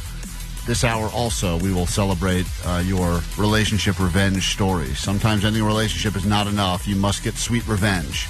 And what does that mean? It means different things for different people. We will not judge. We will just hear your stories. And one of you will win that trip to go see Slightly Stupid Sublime San Diego at Petco Park. It's all part of the Field of Dreams festival. All right, let's say hi now to the 20th caller, which puts us in Ontario, California. Good morning, Mario. Hey, how's it going? It's going great. You are the winner, and that means we write your name on a list, and if we call you back, you're going to Nashville to see Foo Fighters. Awesome. Fingers crossed. And if we don't call you back, you'll hear this. Loser. So congratulations for making it this far, and hang on 1 second. If you want to be like Mario and win your way into that list and hopefully to Nashville for Foo Fighters, you'll have another chance in an hour and all day long here at KROQ. Come back as we solve the internet's biggest riddles together. Clickbait is next on KROQ. KROQ. Klein Ally Show. Mornings on KROQ. Yeah! KROQ. KROQ, we are Klein and Ally Show, internet designed for two reasons and two reasons only, clickbait and masturbate. We can only do one of them on the radio, so here we go. It's time for clickbait. KROQ. Clickbait. Our files have been deleted today, so we are doing this on the fly. Bait. All right, you know what to do. First question, Allie, in this edition of Clickbait. We will start with this, but they have asked pet owners, what is the number one question if you could actually speak to your pet? This is the question that all pet owners claim that they would want to ask their pet. And this is the main question. A couple ones made the list, but this was the top question by far. And this is all pet owners, dogs, cats, fish, whatever, hamsters. This is the question that people wanted to ask their animals. What do you think it is? Do you actually like your food? Or are you miserable eating it every day? Okay. Allie says, do you I actually... think about that with dogs. I'm like, is this your only option and you're just hating what you eat every day? Well, clearly the fact that they'll happily eat a sock or a thong or anything else they find. You think it's still pretty great? Yeah. It must taste terrible, though. Yeah, but I mean, they've made such great progress with dog food. I feel like the one that my dog eats now, I think it's some sort of a bacon chicken blend or something. I'd be thrilled with that. You should eat it. I mean, you're right, because Omar did eat dog food one time, and I think you said it was pretty good, right? No, it was trash. Oh. It was awful. Yeah. It was all bland. It was awful. They don't put seasoning in it, because I actually do. I will always get my dog a puppy patty from In-N-Out. And I love In-N-Out, but the puppy patty, there's a reason it's for puppies. Because it's not There's seasoned. no seasoning. It's just a patty. Bad for dogs. I've still eaten it. It's not bad for dogs. Salt is bad for dogs. Salt is bad. Yes, that's true. All right, Jake, what is the answer? According to Allie says, do you like your food? What is the question that most pet owners would want to actually ask their pet? Do you love me? Do you actually love me? That'd be so funny. No, I am in hell every day. Yeah, I mean, how much? hate you. How much would you really not want to hear that? If your dog Kibby, that you never take off that backpack, would it just look at you? Oh, my dog Kibby loves me, but this is mainly for like cat owners because cats. Every time I see Kibby, she looks like she's being held hostage. Her eyes have does. like those sad, I've been locked up in a cage eyes. I mean, I really, Jake, Like I hate those SPA commercials. I'm not jumping on the train. I know you love her, but I think it is a one-way street over there. Well, I think Kibby is living the best life out of any one of us, so just shush. Jesus. Help me! There she is. Jesus, Oh, Kibby, no, are you sorry, Kibby? Kibby. Are you okay? Yes, I'm fine, thank you. Not really. I'm so sorry. Would you like us to call animal control services? I like my life, thank you very much. Jake, There's two Kibbies talking. Jake, your Kibby is not I'm talking a real Kibby. You don't have to talk for Kibby. So you're not happy. Not at all. Are you nervous that Vanessa's going to throw you into a wall? Get her away from me. That is Kibby. All right. Well, this went off the rails. Omar, what is the question that you would ask? Do you think most people want to? There's one answer people really want from their animal. You know, I think it's just a general. Are you happy? Oh, you could, yeah. Because I look at my dog and I'm like, man, how can you stand just being in that dog bed almost all day? You know what I right. mean? Or just like staring out the window for hours. Like, just- is that a happy life for is you? that your thing? Are you So good? there's a bunch of questions here, and some people would even want to ask their animal for advice, which is weird. But the number one question by a mile is, are you happy? That's all people want to figure out if their animals are happy. Well, because also when dogs are laying on their beds like that, they look bored. Yeah. But bored is good, we learned, right? Bored is good. Yeah, but I also think dogs, even one little thing is like one little thought is like so course. exciting to them Oh, my God. because their little brains are so small. It's just a squirrel. It's the That's highlight like of the day. yeah. It's like a whole season of Euphoria. One squirrel. We go to question number 2 in Clickbait. Here we go. Question number 2. This is the rudest thing you can do on a beach, according to etiquette experts. That etiquette expert is back, and they say don't do this at a beach. It is the absolute rudest thing you can do. It's definitely playing the music on a speaker. All right, music on speaker. Allie believes is rudest thing, unless you've got good taste in music or you're a professional DJ. I feel like if Omar sat up next to you and played good DJ music, But even bangers. if it's quote good music, there's somebody out there who doesn't like it. Music is so subjective. Allie says music. Jake. Giving X-Lax to seagulls and watching them crap on everybody. Ah, that's a good one. I don't think that's going to make the top of the list, but it's a good guess anyway. The rudest thing. Is it that one group of people that's still playing spike ball? Oh, spike ball. Sand, but with that little net thing? Yeah, where they're like hitting it with their hands. Omar, what is the answer? I think it's going to be when people do the shakeout, the sand and stuff, and then do a little shakeout. Yeah. Well, according to this etiquette expert, the most rudest, that's quote how The they most said it. rudest? The most rudest thing you can do is encroaching on other people's space. Oh. You're supposed to find a spot that is at least, this is how they phrased it, 3 paces from other Paces? 3 What is it, the 1500s? 3 paces That's not how we measure things. from other belongings, other people's belongings. So you've got to find someone else's whatever, and then you have to take 3 giant steps in any direction and before you could set up shop. X-Lax seagulls, dude. According to the expert, that's not even on the top 5, Jake. It's shaking sand on people was at least 4. Omar was made the list. What about music? Making noise was 6. Leaving a mess behind. Ignoring the smoking etiquette. Blocking views, which is similar to the encroaching on space, where someone clearly has the front row. You know, there's like an unofficial there's a front row. And then they put a blanket right in front of you. Some people go like, I'm going to go ahead and take over that front row. Yeah, that's so messed up. So that's also the encroaching of the space, which apparently is the rudest thing. Is on the list when people put up an elaborate setup? Because there's a local beach where they're now banning that. It's umbrellas only. Umbrellas only, because I told you there's certain people that set up whole living room sets. Yeah, they do the canopy. They've got a whole grill and everything. I mean, I'm jealous, though, too. We have time for one more. Vanessa says we don't, but we're going to do it anyway. Here we go. Last one. Okay. This is the last one. According to this heart surgeon, warning people that this is the one drink that they're calling liquid death. Liquid death. Drink this and game over for you. What is it? It's got to be Celsius. At least Celsius. Feels like my heart is going to explode when I drink Celsius. I feel like you're drinking a can of chemicals. Sure, I feel like that's what it would be like if you just opened up a battery and chugged. God, it's wild. And I've had energy drinks, and that one just makes me... Yeah, something feels off about that. Omar, what is the drink that this heart surgeon says it should be called liquid death? Listen, I've had this. I think it's called Red Line or White Line, or it's some sort of little 5-hour energy drink, but it's not. It is. It's like cocaine. All It's right. crazy. Omar says All like right, cocaine. so another energy drink. Jake the Nerd. Heart 24-ounce surgeon. white monster. 24-ounce white monster. So we're all going energy drink. Or bleach. Bleach would be liquid death. According to the heart surgeon, warning people they should avoid this drink because it is liquid death, and they are calling it anything that is in the category of high-calorie soft drinks. People are ingesting a ton of calories that people don't realize they're getting. That in the sugar-based soft drinks, consumption of these drinks is associated with lower intakes of calcium, milk, other nutrients, with an increased risk of medical problems, including the diabetes. So soda. Which is so delicious. But what about Olipop?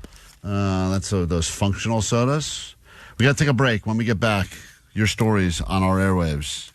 Relationship revenge stories. Your relationship went south, but not without a healthy dose of revenge. And some people are getting real clever with how they do it these days. It's not just throwing stuff outside and lighting it on fire. There's a great revenge that's happening. And we will get your stories next. Give away this trip to go to Petco Park, see some Sublime. 800-520-1067 to join us. That is next. KROQ Road Trip USA 2026.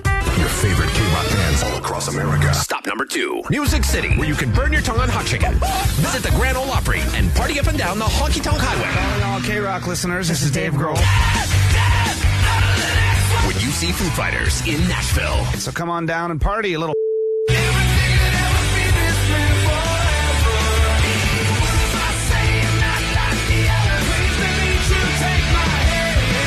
Listen every hour from 9 to 6 to get on the standby morning list. And you could be off to Nashville to see Foo Fighters for KROQ Road Trip USA stop number 2. Courtesy of RCA Records. Listen to K-Rock all week to win. KROQ.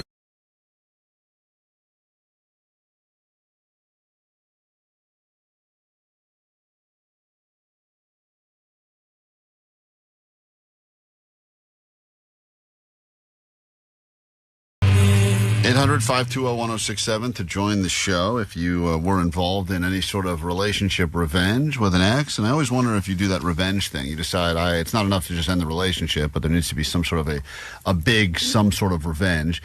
When you do get back together eventually down the line, is it uncomfortable that you did this big thing? Like, for instance, this story is making the news, but there's a few that have gone viral, including the guy that bought the house next to his ex and put up a giant statue of a middle finger in the yard.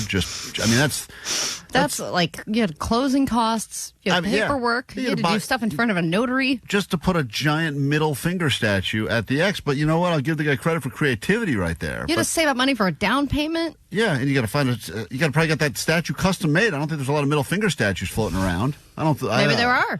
Who knows? So there's that. I mean, there's no shortage of ones that go viral, but then there's this in the news recently. First, though, police in Butler County say a man snapped after his wife told him their marriage was over. They say he then climbed into an excavator and started tearing apart the family's home. Ooh. So that's a level of revenge, and some argue it's a crime of passion. Because a demo job. Right, but that's, once again, you know how to drive an... I wish that's a real man right there. He knows how to actual... You would sit behind an excavator and go, I got to hire someone on TaskRabbit to drive this thing in my wife's house and Can tear you it apart. destroy that right there? A little over there, too. Wanted to hear your stories because revenge sometimes is sweet. Other times it backfires. 800-520-1067. Did you get the revenge? Was the revenge gotten upon you? Maybe you were deserving of the revenge. It's not enough just to end a relationship anymore. We start with Roxy and make our way up and down these phones. 800-520-1067.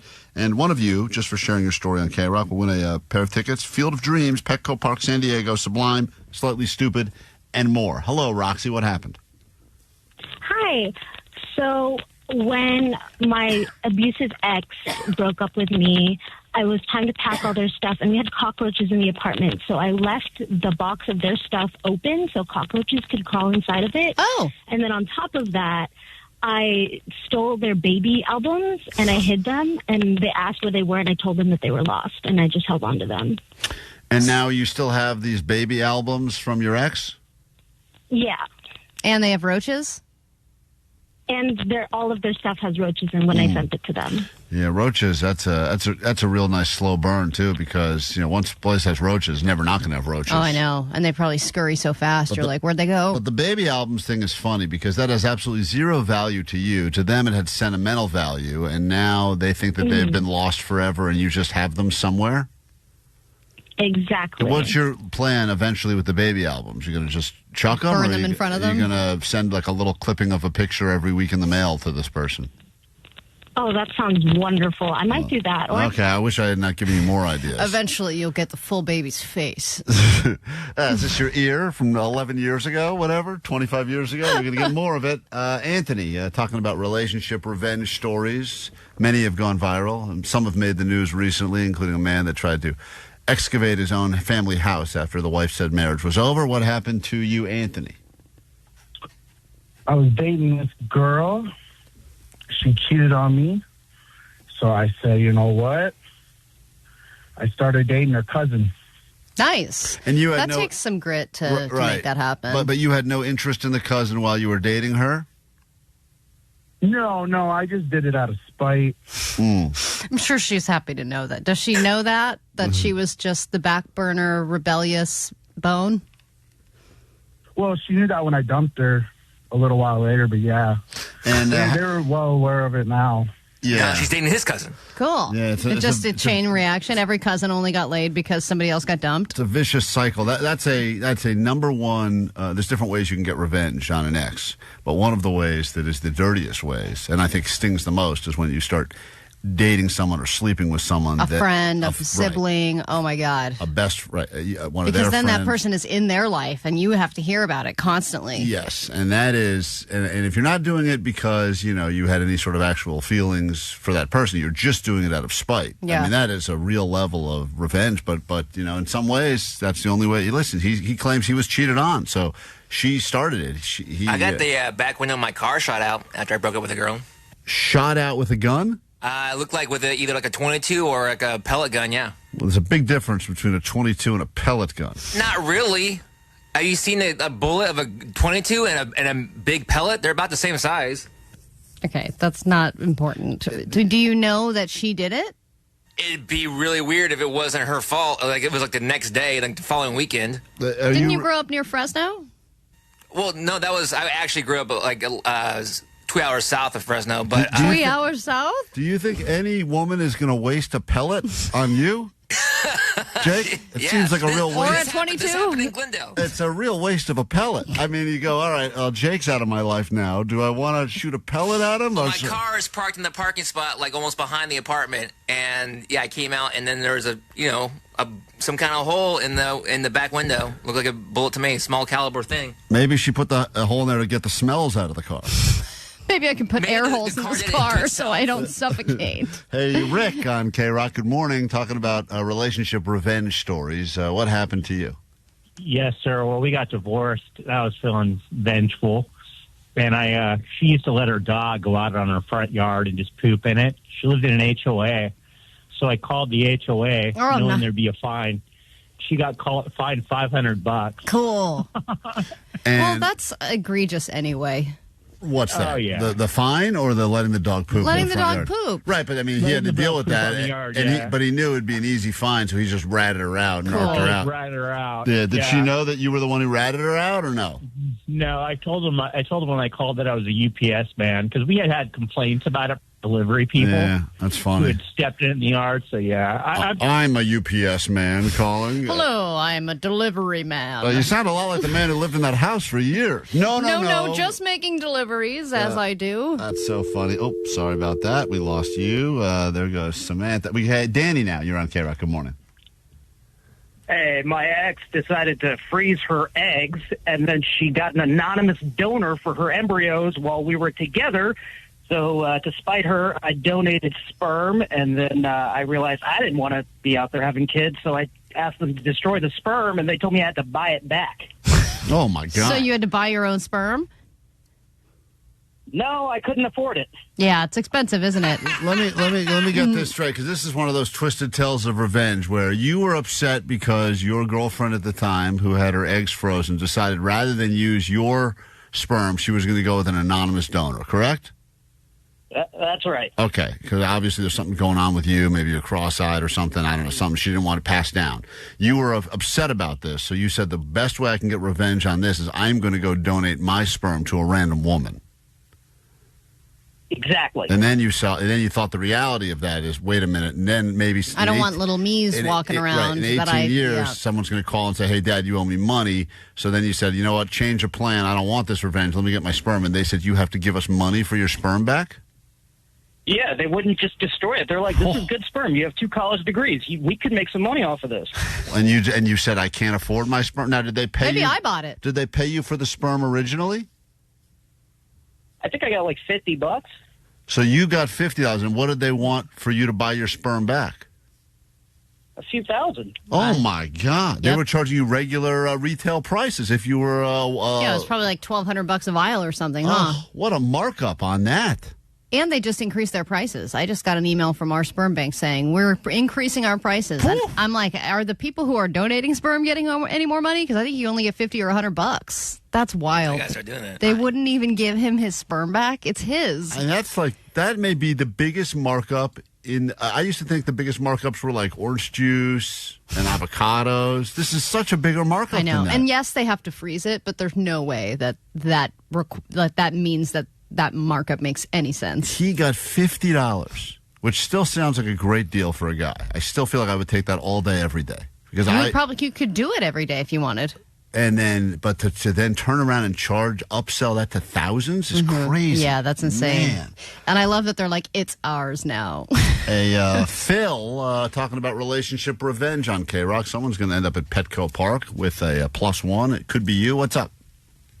So my relationship ended really badly, and we were both pretty petty towards one another towards the end. And I went out of town to help a friend move. When I got back home, she had given away my dog. Whoa! And, yeah. So to get revenge on her, she was a musician, and she would perform, under black lights and everything else. So I was staying in the room where all her performance clothes were, so I decided to finish on her performance clothes the last month I was there, every day, sometimes twice a day.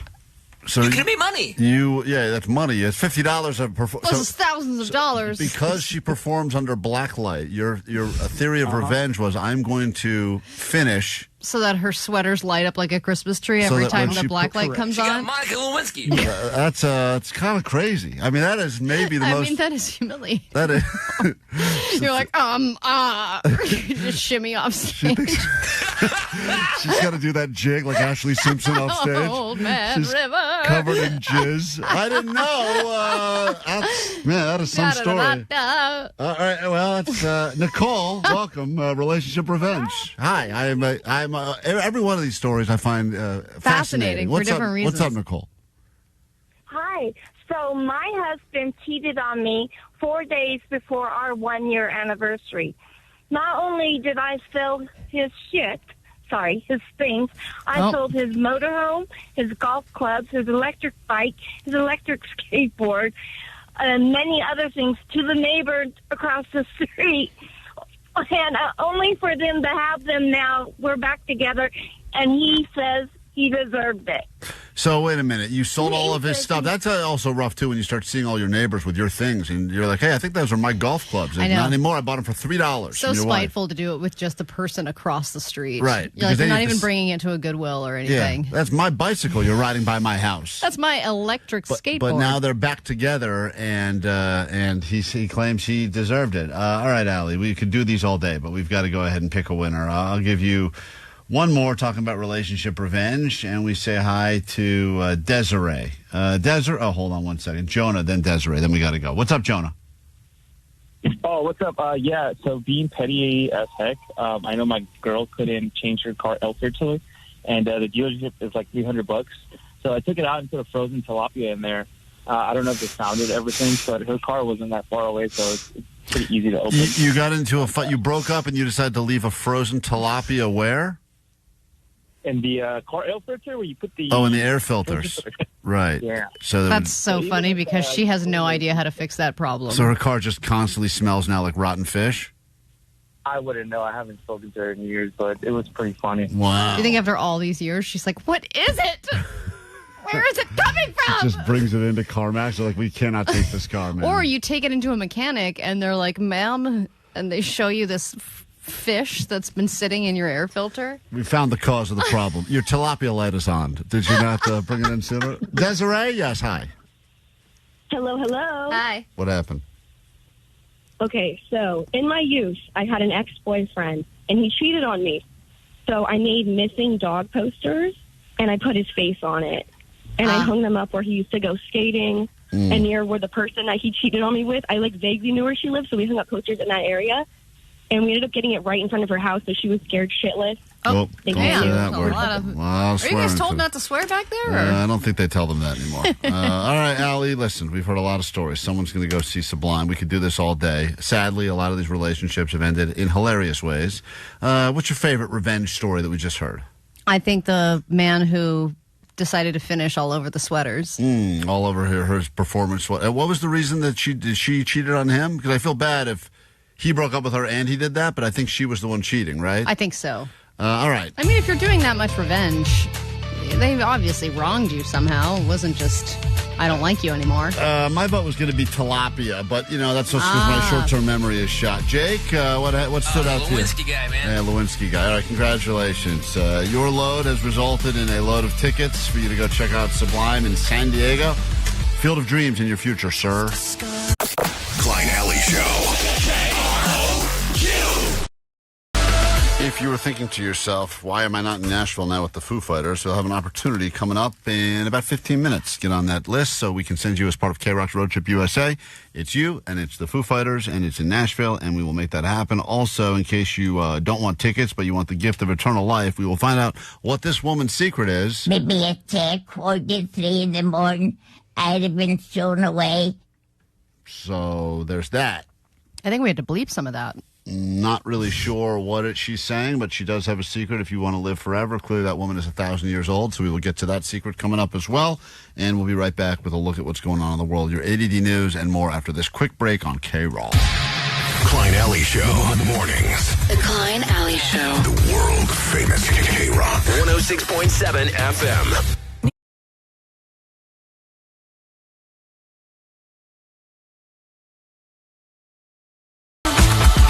We are Klein Ally Show. Let's figure out what's going on in the world together. Then a brand new hour of the show can officially begin. To get you excited for the new hour of the show, here's the gayest person on the show. I like the glitter. Omar, a fan of all things glitter. I stand by that. He does love the glitter. I like the glitter. Oh, and man. a guy liner. That could be the number one phrase. And now we're going to be keeping track for who does say the gayest thing, either in or out of context, all month of June. That's a front runner as well, Johnny. Good. But that's also how Johnny keeps job security around these parts. But this may be a front Ally. I think you'll probably get a little bit more voting power than the rest of us since you are gay. But I mean, this has got to be an early odds-on front runner. I like the glitter. It's got to be. It's gonna be And tough. you own it, Queen. So it's going to be tough to beat that. But anyway, we'll be keeping track. And please, if we say something and you think it sounds a little gay to you, let us know on the text line 800-520-1067. And now your news. Grab your Adderall. It's time for ADD News. Here's something my wife was freaking out about yesterday. Taylor Swift wrote a song for the new Toy Story movie. Oh, that's Allie's got the new gayest phrase. There it goes. She's now regained the lead. And I love the glitter, too. There were conspiracies about this, of course, because I don't know if you know about all the clues, but Taylor Swift was wearing a baby blue dress with red shoes and a yellow purse one time. So that means that she has something to do with the Toy Story movie, because those are the same colors as Toy Story. Also, Pixar had put out a billboard that had exactly 13 white clouds in the background. And as you know, 13 is Taylor Swift's favorite number. So that must mean that Taylor Swift and Toy Story are connected. I did see a billboard that just had the letters TS. Mm-hmm. And I was so proud of myself because I go, oh, Toy Story. I got it. It's an abbreviation. I know what they're doing there. And I didn't really think much about it other than the fact that I go, that's interesting that they think they're such a big franchise that they can just put TS on there. But you know who thought much about it? Taylor Swift fans. Probably. They think much. And so the psycho conspiracies were true, and the name of the song is called I Knew It, I Knew You. Another working title was I Just Made Another $50 million, which is great for Taylor Swift. I think this was definitely a Travis Kelce idea. Because he's such a golden retriever that he's like, babe, Toy Story? Those movies, made my life. Those movies are so good. You have to say yes. To make a song for Toy Story, whoa, that's the coolest thing I could ever imagine. That's not what he sounds like at all. That's the worst of your impression. Babe, you gotta do it. I think the reality is that she doesn't have an Oscar yet, and this allows her to win an Oscar. And even though she shouldn't care about that sort of stuff because she's super rich and all that, of course she wants to. Well, she cares about the status of it all and the legendary, story behind it. But as long as people continue to call it Tay Story, I'm out. I do have a clip of the song, which I don't think has been released yet officially, but here's a clip of it. I'm that bitch. Yeah, been that bitch. Still that bitch. I will forever be that bitch. Very edgy for Toy Story. Wow. And she's really phoning it in now, huh? She obviously was taking a payday, but I'm excited to hear that full song in the movie. I would love her to go full Randy Newman. Would be great. No one's better, though. It's a Toy Story 5. He's the best. Everyone's playing for second place behind Randy Newman. Singing about what he sees. All right, the World Cup starts next week. According to the media, everyone is obsessed with it. But if you ask the internet, it's a totally different story. According to a poll on the internet, only 13% of Americans are very interested in the World Cup. 16% are somewhat interested, and 54% say they don't plan on watching any of the games at all and will really just be inconvenienced by all the traffic.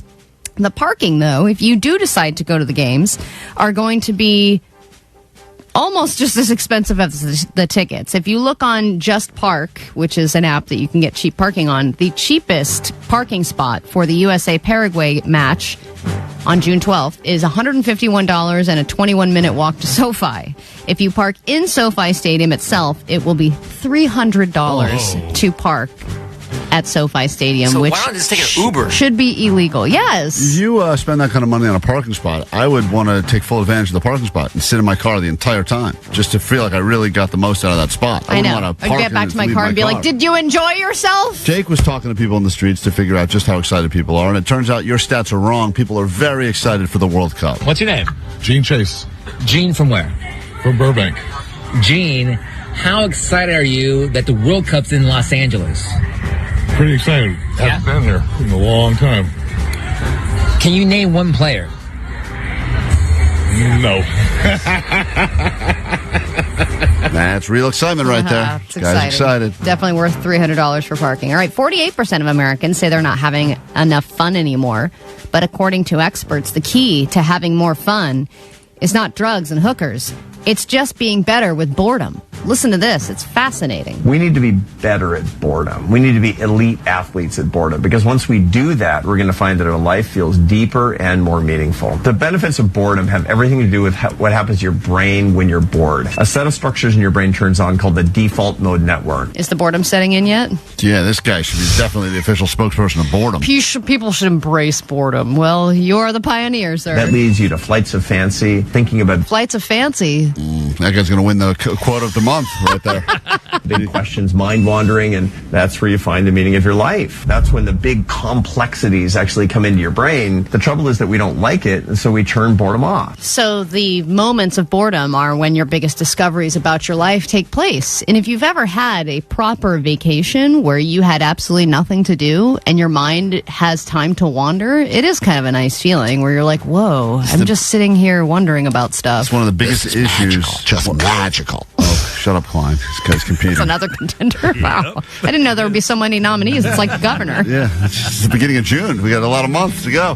It is interesting, though, if you think about it, because my kids, and I think this is the problem, they will finish like doing something fun, like Disneyland, and we will be home for 11 seconds, and they'll be like, I'm bored. Yeah. What's next? I'm like, what's next? You're like, I've already given you this gift of fun for the day. You're on to your own devices now. They need constant stimulation. And the idea of I'm so bored, which I hear a lot, usually in the middle of one of my stories. But when you hear I'm so bored, I'm like, great, bask in Go that. be bored. Bask in the glory of boredom. Boredom is very underrated. And that's why, people say, like, I can't believe you don't want to go out. You just want to sit at home and look at a wall. It's great. It's awesome. Love it. It's America's pastime. If you look at it long enough, you start to see stuff. Yeah, that's where the good stuff can officially begin. Well, here you have it. Boredom at its finest. No doubt is still finishing up their shows at the Sphere, and then they'll hose that thing down and make way for some of your future Sphere guests, known as Metallica. What a way to kick off a Tuesday right here on KROQ. Good morning. Klein and Ally Show. 106.7 KROQ FM in HD Pasadena, Los Angeles, Orange County. The sonic pulse of Los Angeles. This is the world famous KROQ. We get into a brand new hour of Klein and Ally when we come back. Right here on KROQ. Well, you're stealing our lines. How dare you? What do we say now? Good morning. Welcome to it.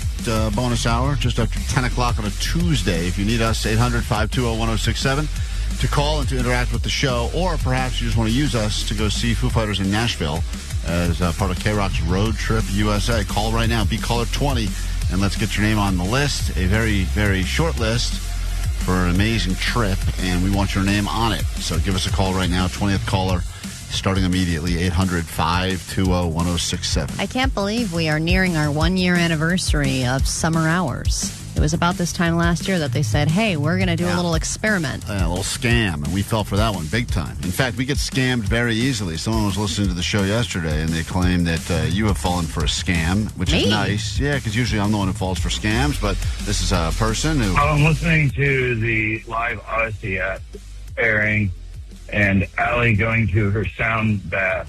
All I can think of is scam, scam, scam, scam. Scam.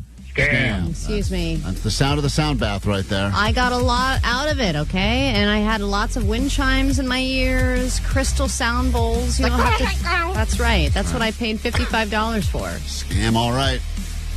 Wow, you really do fall for them. I think it's, what is it? You should go. I will make you and Omar go to one. This is why I think... no, thank you. This is why I think... Why would I ever do that? This is why I think you're pregnant. Why? Because you're making pregnancy brain decisions. And as you know... You mean because I'm going to sound baths? Yeah, this is a pregnancy brain. Oopsie, it's pregnancy brain. It's also just woo-woo stuff. Right. Allie's getting all hippy-dippy. It's we can't stand for that around here.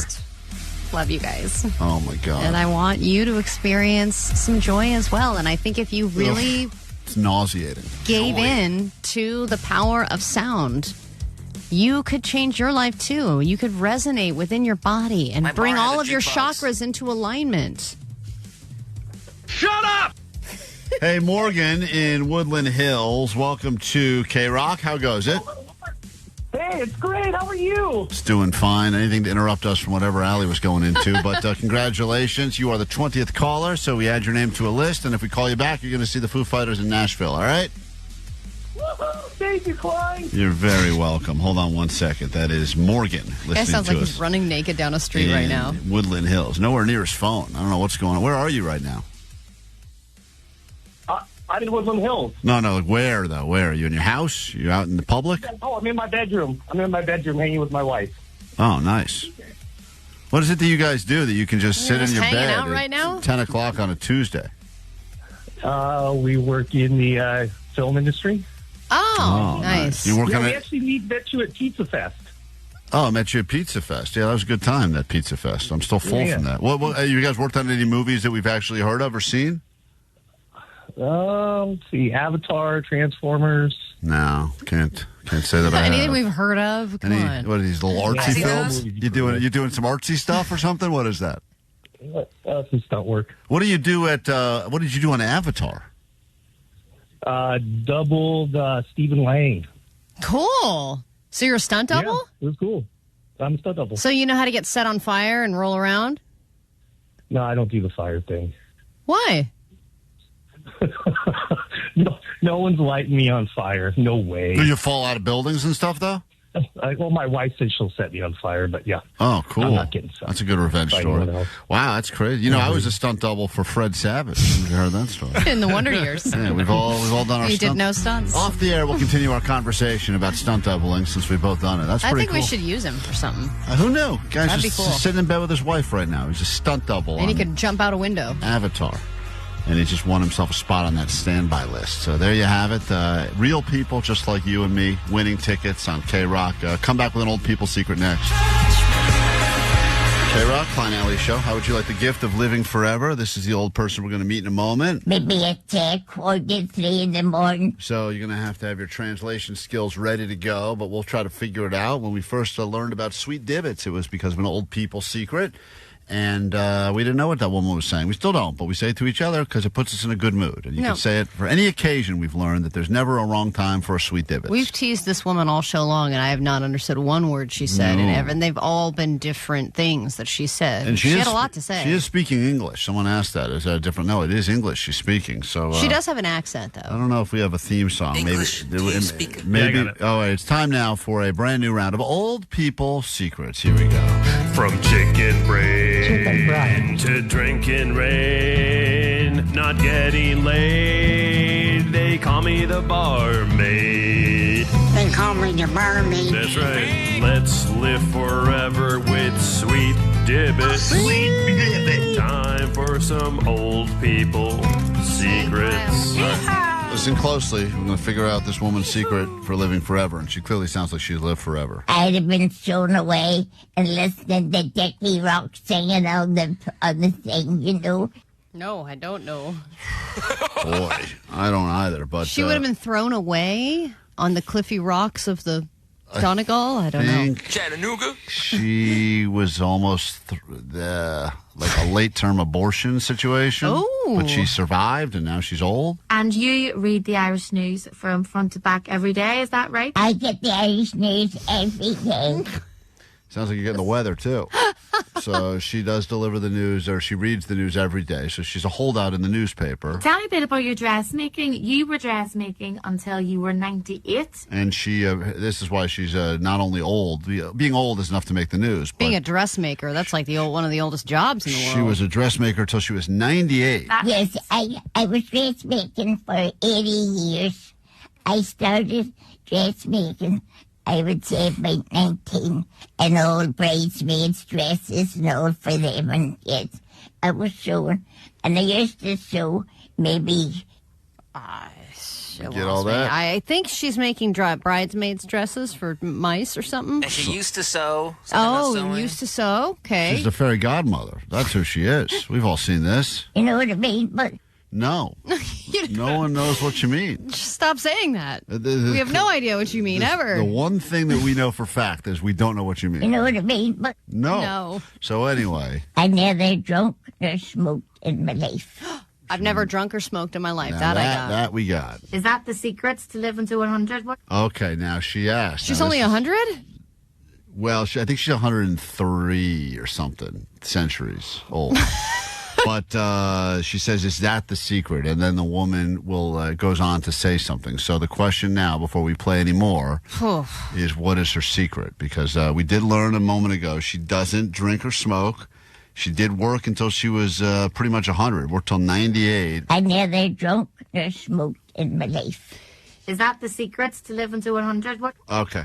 So do you it's tough think? because an Irish person not drinking Right. is probably, she was probably the town nerd Well, an Irish person not drinking, I think, means like only 5 or 6 drinks a day. Yeah, or I used to only smoke cigarettes. Yeah, you only drink for breakfast. Right. Right. That's like not drinking. I've never drunk. Like maybe I've had beers, but I've never been wasted. Right. I'm going to say the Irish love their music. So I'm going to say, having a song in my heart. Song in my heart. Omar, what's her secret? In my heart. I think she's some sort of health nut. I'm going to say like an apple a day or some crap Apple like a that. day keeps the doctor away. Jake? Keeps anyone from understanding me. I think she's currently doing the interview with an apple in her mouth. Jake? I like to have my candy. Candy. Okay. Candy. All right. And Vanessa's? Never stop working. Oh, yeah, because she's a dressmaker. I do like to say for that. A lot of 80 those years. old people say, is what she told us, guys. And manatee. She's a manatee. I'm a manatee. So if you live in the ocean, I guess you live forever. She's really a manatee. And manatee. I would take 3 to 4 spoonfuls of sugar. I do like sugar. That's her secret. I take my tea with 4 scoops of sugar. 3 to 4 spoonfuls of sugar on all things. Sugar over strawberries and sugar over different things, you know what I mean? Sugar, Again, we don't know. Strobe lights. sugar over strokes. And it hasn't killed me yet. They say about sugar is bad for you and all. Oh, they say sugar is bad for you and all. Apparently Oh, it wow. is. I can't say that. So that's the secret. You can't. to No, living you so can't long. say that. Yes. So she says, without any doubt in the world, the key is... So that's the secret to living so long. Sugar. Yes. This gremlin's adorable. sugar. You got it. But just don't feed her after midnight, She got guys. stuck there at the end. Yes. That- Can someone please restart You her? had to reboot her. You had to blow in her ear. Yes. All right. That's right. Come on, just Come unplug, on. replug it. That's a redo. I'll be right back. That's Windows 08. That's what that is. She's old school. She's Yes. yes. No. Quick break. Back with more show next. K-Rock Road Trip USA 2026. Your favorite K-Rock bands all across America. Stop number 2. Music City, where you can burn your tongue on hot chicken. Visit the Grand Ole Opry and party up and down the Honky Tonk Highway. Calling all K-Rock listeners, this is Dave Grohl. When you see Foo Fighters in Nashville. So come on down and party a little.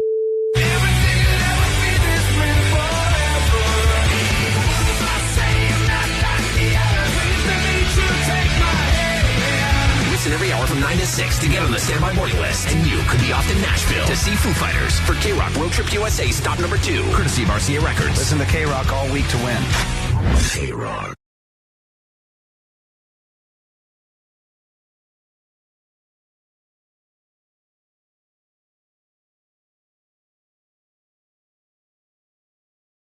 Woman issues. K-Rock, Klein and Ally show. I don't know where the hell Ally went. She's Vanessa just ran down the hall to go find her. I think she was going to go see if the coast is clear because she was going to share a story that she says certain people cannot hear about because it would lead to big problems. But those are the best types of stories. I mean, let's be honest. Whenever any of us share anything on this show, usually we know if it gets heard about by a certain person in our life, it's going to make our lives a lot more challenging. Tell me about it. Jake, I know you don't know what we're talking about, but, for the rest of us, how many things that happen on the show do you immediately regret? Most of them? Me? Yeah. All of them. Yeah. Hold on. Vanessa's got an update as to where Allie is. Did Allie have to dump out? She was putting down a lot of food today. What happened, Vanessa? She's in the bathroom in the stool. In the stall? She's doing a stool. Oh, she's making stool? Maybe. But she was in the stool. Oh, boy. Oh, hey, this is big. Allie's going to have to admit it. What happened, Allie? You had a big moment? No. Vanessa said you were making stool. Vanessa said you were making stools. No, I can't. Oh. I said you were in the stool. No, guys, I can't. I can't poop. Is that what you were trying to do? Yeah. You want some gummy worms? We have No. a pack back here. Yeah, take some of those Trader I'm Joe's telling gummy you, worms. none of it works. You're all backed up, huh? Yeah, I don't feel good. Oh, really? Yeah, well, how would you feel? I couldn't tell you. No. I know, it's not a problem you have. I don't even think about it. I know, it's rough. Jake is Jake. You got to poop. Let Allie poop vicariously through you today. Oh, yeah, man. You all right? Well, no, it's just uncomfortable. Oh, Well, then, do you want to talk about the thing you can't talk about? That's or okay. no? Let me sit down. Oh, good. Great. God damn. Put that upside down. Maybe that'll work. Yeah, we can talk about the thing now, I think. Yeah, are you sure? Because I don't want this. If this just based on the one little nugget you gave me, how much does that sound for you? A little nugget, you wish. Man, I'd kill for a little nugget. That'd be great. Just on the one little nugget you gave me, big nugget. I feel like this is going to lead to a big problem that there's no coming back Don't say from. big problem. I'm just saying. So I got into an argument with my wife over the weekend, and Happy I don't need Pride to get Month, into the everybody. details. Happy Pride Month. But we were arguing, and we were not on the same wavelength all weekend. And I never do this, but on Sunday morning, I went to unplug my wife's phone so that I could because I wanted to, make sure she woke up to not a good phone charge because that would piss her off. Right. So I unplugged her stuff, unplugged mine in, and then I was like, why don't I take a peek at her phone? Oh, boy. I never, ever do this. Let me just say something, because I think everyone likes to say... I already have a text message. Do you really already? Oh, it's my mom. Okay. The I never do this is always how people start with but then I found this in my partner's phone. I could never. It's always the first time, right? I never do this, but I'm holding my hand and I figured, what the hell? Is it passcoded? No, I have Face ID on her phone. We have Face ID on each other's phones. That's real trust. How do you have that? You never do this. I don't feel the need to look at her phone because there's no hiding or there's full transparency usually. It's not like. But how would you know if you're not going in the phone? If there's full you have just because. It's not like she's going out of her way to hide anything. Okay. So I was like, I'll just take a peek. I wonder if she has talked crap about me to anybody. Because you were fighting. Yeah. You wanted to see if maybe she was... venting to anyone in her contacts. So what's the first thing you do when you have access to her phone? I take funny naked pictures first. Okay, great. Obvious. That's where you Just start. naked pictures. Yeah, they weren't supposed to be funny, but they just ended up being funny. Are these funny naked pictures? I tried to take sexy pictures, and I gave up. Yeah. I went to her last sent text message, there was a message from somebody that she was in a conversation with. This person happens to be a mutual friend of ours. Somebody we're both friends with. Deleted or no? Live and in the chat? No, it was like an unread message from last night. Got it. So I open it up, I start scrolling, and I see that Katie has been essentially bitching about me and our fight to this person. Wow. And I'm like, dude. And I also found out that she said, don't say anything to Allie about the whiskey. I was like, cool. I'm glad I found out about that. What about the whiskey? They had been drinking whiskey, and I didn't. They didn't want to tell me, or she didn't. My wife didn't want to tell me. Are you like the fun police? No, I'm not the fun police. Like, but who's ready for a sound bath? And they're like, we're drinking whiskey. No, it was just part of it was that I wasn't feeling well that weekend because I had just had the transfer. I was super wiped out. And I wanted a chill weekend, and she wanted fun party summer weekend. Sure. And I get that she wants that, but we're just on completely different wavelengths, and I think a lot of the responsibility then falls onto me. Of course. And I couldn't handle a lot of the responsibility because I was exhausted. So that was mainly it. So I think that her go-to is like, well, I'll just drink whiskey behind her back then. Now, you don't smell the whiskey on her? No, because we were all outside and stuff like that. We weren't really indoors getting close. So then I start seeing, this is so frustrating. And my friend, by the way, is not taking sides. She's just going, well, she's saying nice mediator friend things, like Switzerland things. Right. Oh, this is just, a phase or whatever. This whole lesbianism thing is just a phase anyway. That's the only response you can think of. It's good advice. That's what I would say. It's a 16-year phase. If you want to text me in the middle of your next relationship, fight, I'll say the right stuff. Sounds good. So she's not saying you're right, Allie's a bitch. No, which I will applaud her. She handled it very tastefully. Because she is both your friends. Yeah. But that's my problem is if you're going to bitch about me, don't bitch about it to our friend. Bitch about it to your own damn friends. Right, not a mutual friend. No, this is somebody who is friends equally with both of us. You can make the argument that's the best person to bitch to. Yeah, but I get to bitch then too.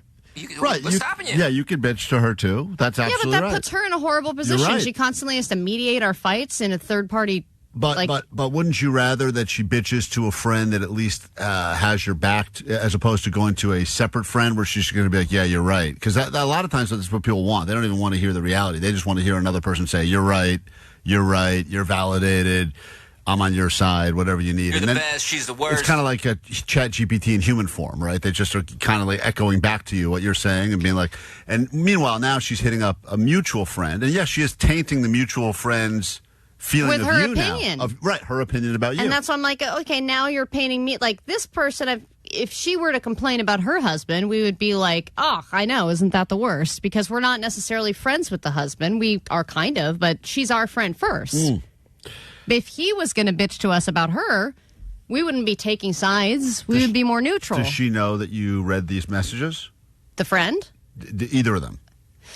Katie knows. You told her? Mhm. You said I went through your phone. Yeah. How did she handle that? She didn't say anything. Like, she was just quiet. She drank whiskey. Yeah. Glug, glug, And glug. I was like, something's wrong that, like, you feel the need to lie to me about this. And also, like, it, of course, hurts my feelings to see you talk crap to one of our good friends. So you about went it. with the honesty approach. Yeah. Huh. I'm not going to lie. I mean, I thought for a while I was going to wait to divulge the information to, use Like as a bomb, ammo. like a ball, yeah. Yeah, like and be like, well, what about the whiskey? You got to hold that in your back. That's a great, finishing Don't say hold move. it in your back. Oh, hold it in. Hold it in, and then you flush it, Allie. No. You flush it. I wish. You should bitch to your friend and see if she takes your side, and then you know she's a better friend, or you're a better friend with her. Yeah, so we can start fighting over her loyalty. Yeah, because really put her in a terrible position. You're kind of what you're doing is you're basically starting to play right now a little game of chess, friend chess, for if the relationship comes to an end, is this friend going to remain your friend or her friend? Right, exactly. But then it's funny because I was kind of mentioning this in the back office, and Vanessa was like, aren't we your mutual friend as well? If you tell us about it, would she be mad? Because she would probably be mad if she knew I was talking about this now. Mm-hmm. Not like I'm keeping it a secret, but if I'm going to bitch about her, this is my place to bitch. Well, 952 says this is the exact reason why you guys should definitely have another kid right now. Yeah, I think it's a great time. The perfect time. Never the right time for that. But this is the right time. Well, I know who has my side. It's the text line. The text line is pretty split, actually, as I'm reading these messages. Oh, man. Someone says, sounds like a turd of a situation you're in, Allie. Stop it. And someone else just sent a poop emoji. No. So there's that as well. It's KROQ. Klein Alley Show. Mornings on KROQ. KROQ. Yeah! KROQ.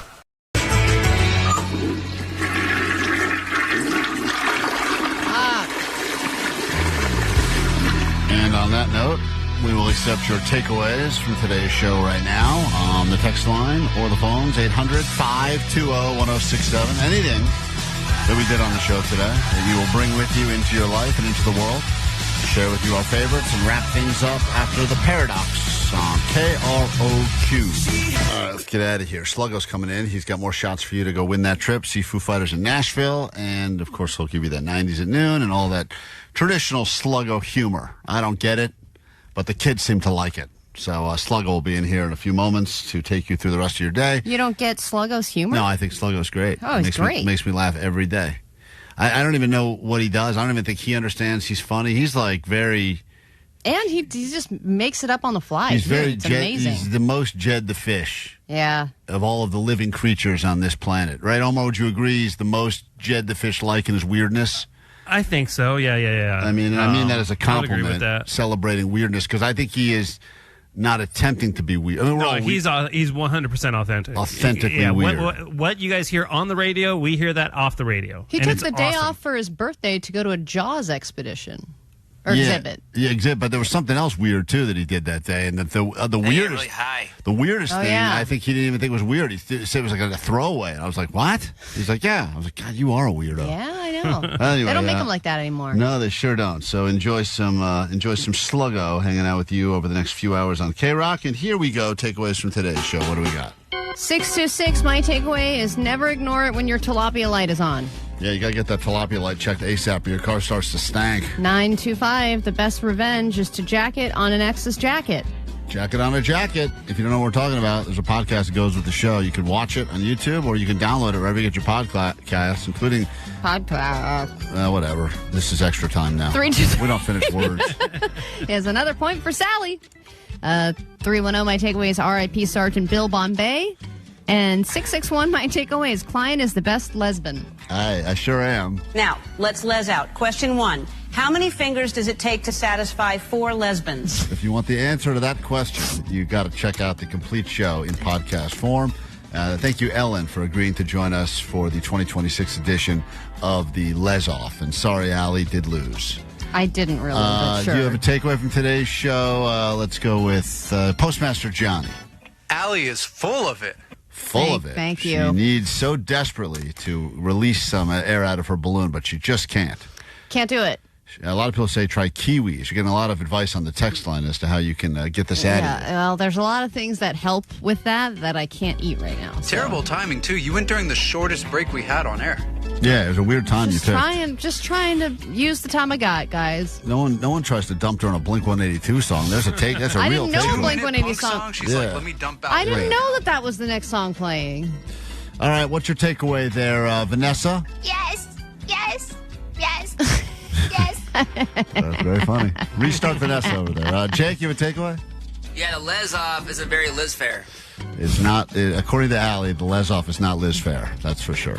Omar, takeaway? My takeaway is that Vanessa Soprano is my new favorite character. Oh, yeah. And Allie, do you have a takeaway for us? Yeah, my takeaway is, I'm sorry. Oh, there it is. It's a beautiful picture that was sent to me in the mail. It's a picture for me or of me, I'm not sure. We'll do it tomorrow and try to do it better. I sadly can't play you this jingle because our sound effects are all messed up today. But someone around here is going to fix this, and we'll be back tomorrow, hopefully better than today. If you need us in the meantime, there's a GOAT line for you, 844-956-GOAT. Klein and Ally is just okay. Sorry. KROQ, Klein, Ally. Klein Ally Show mornings. Yeah. KROQ.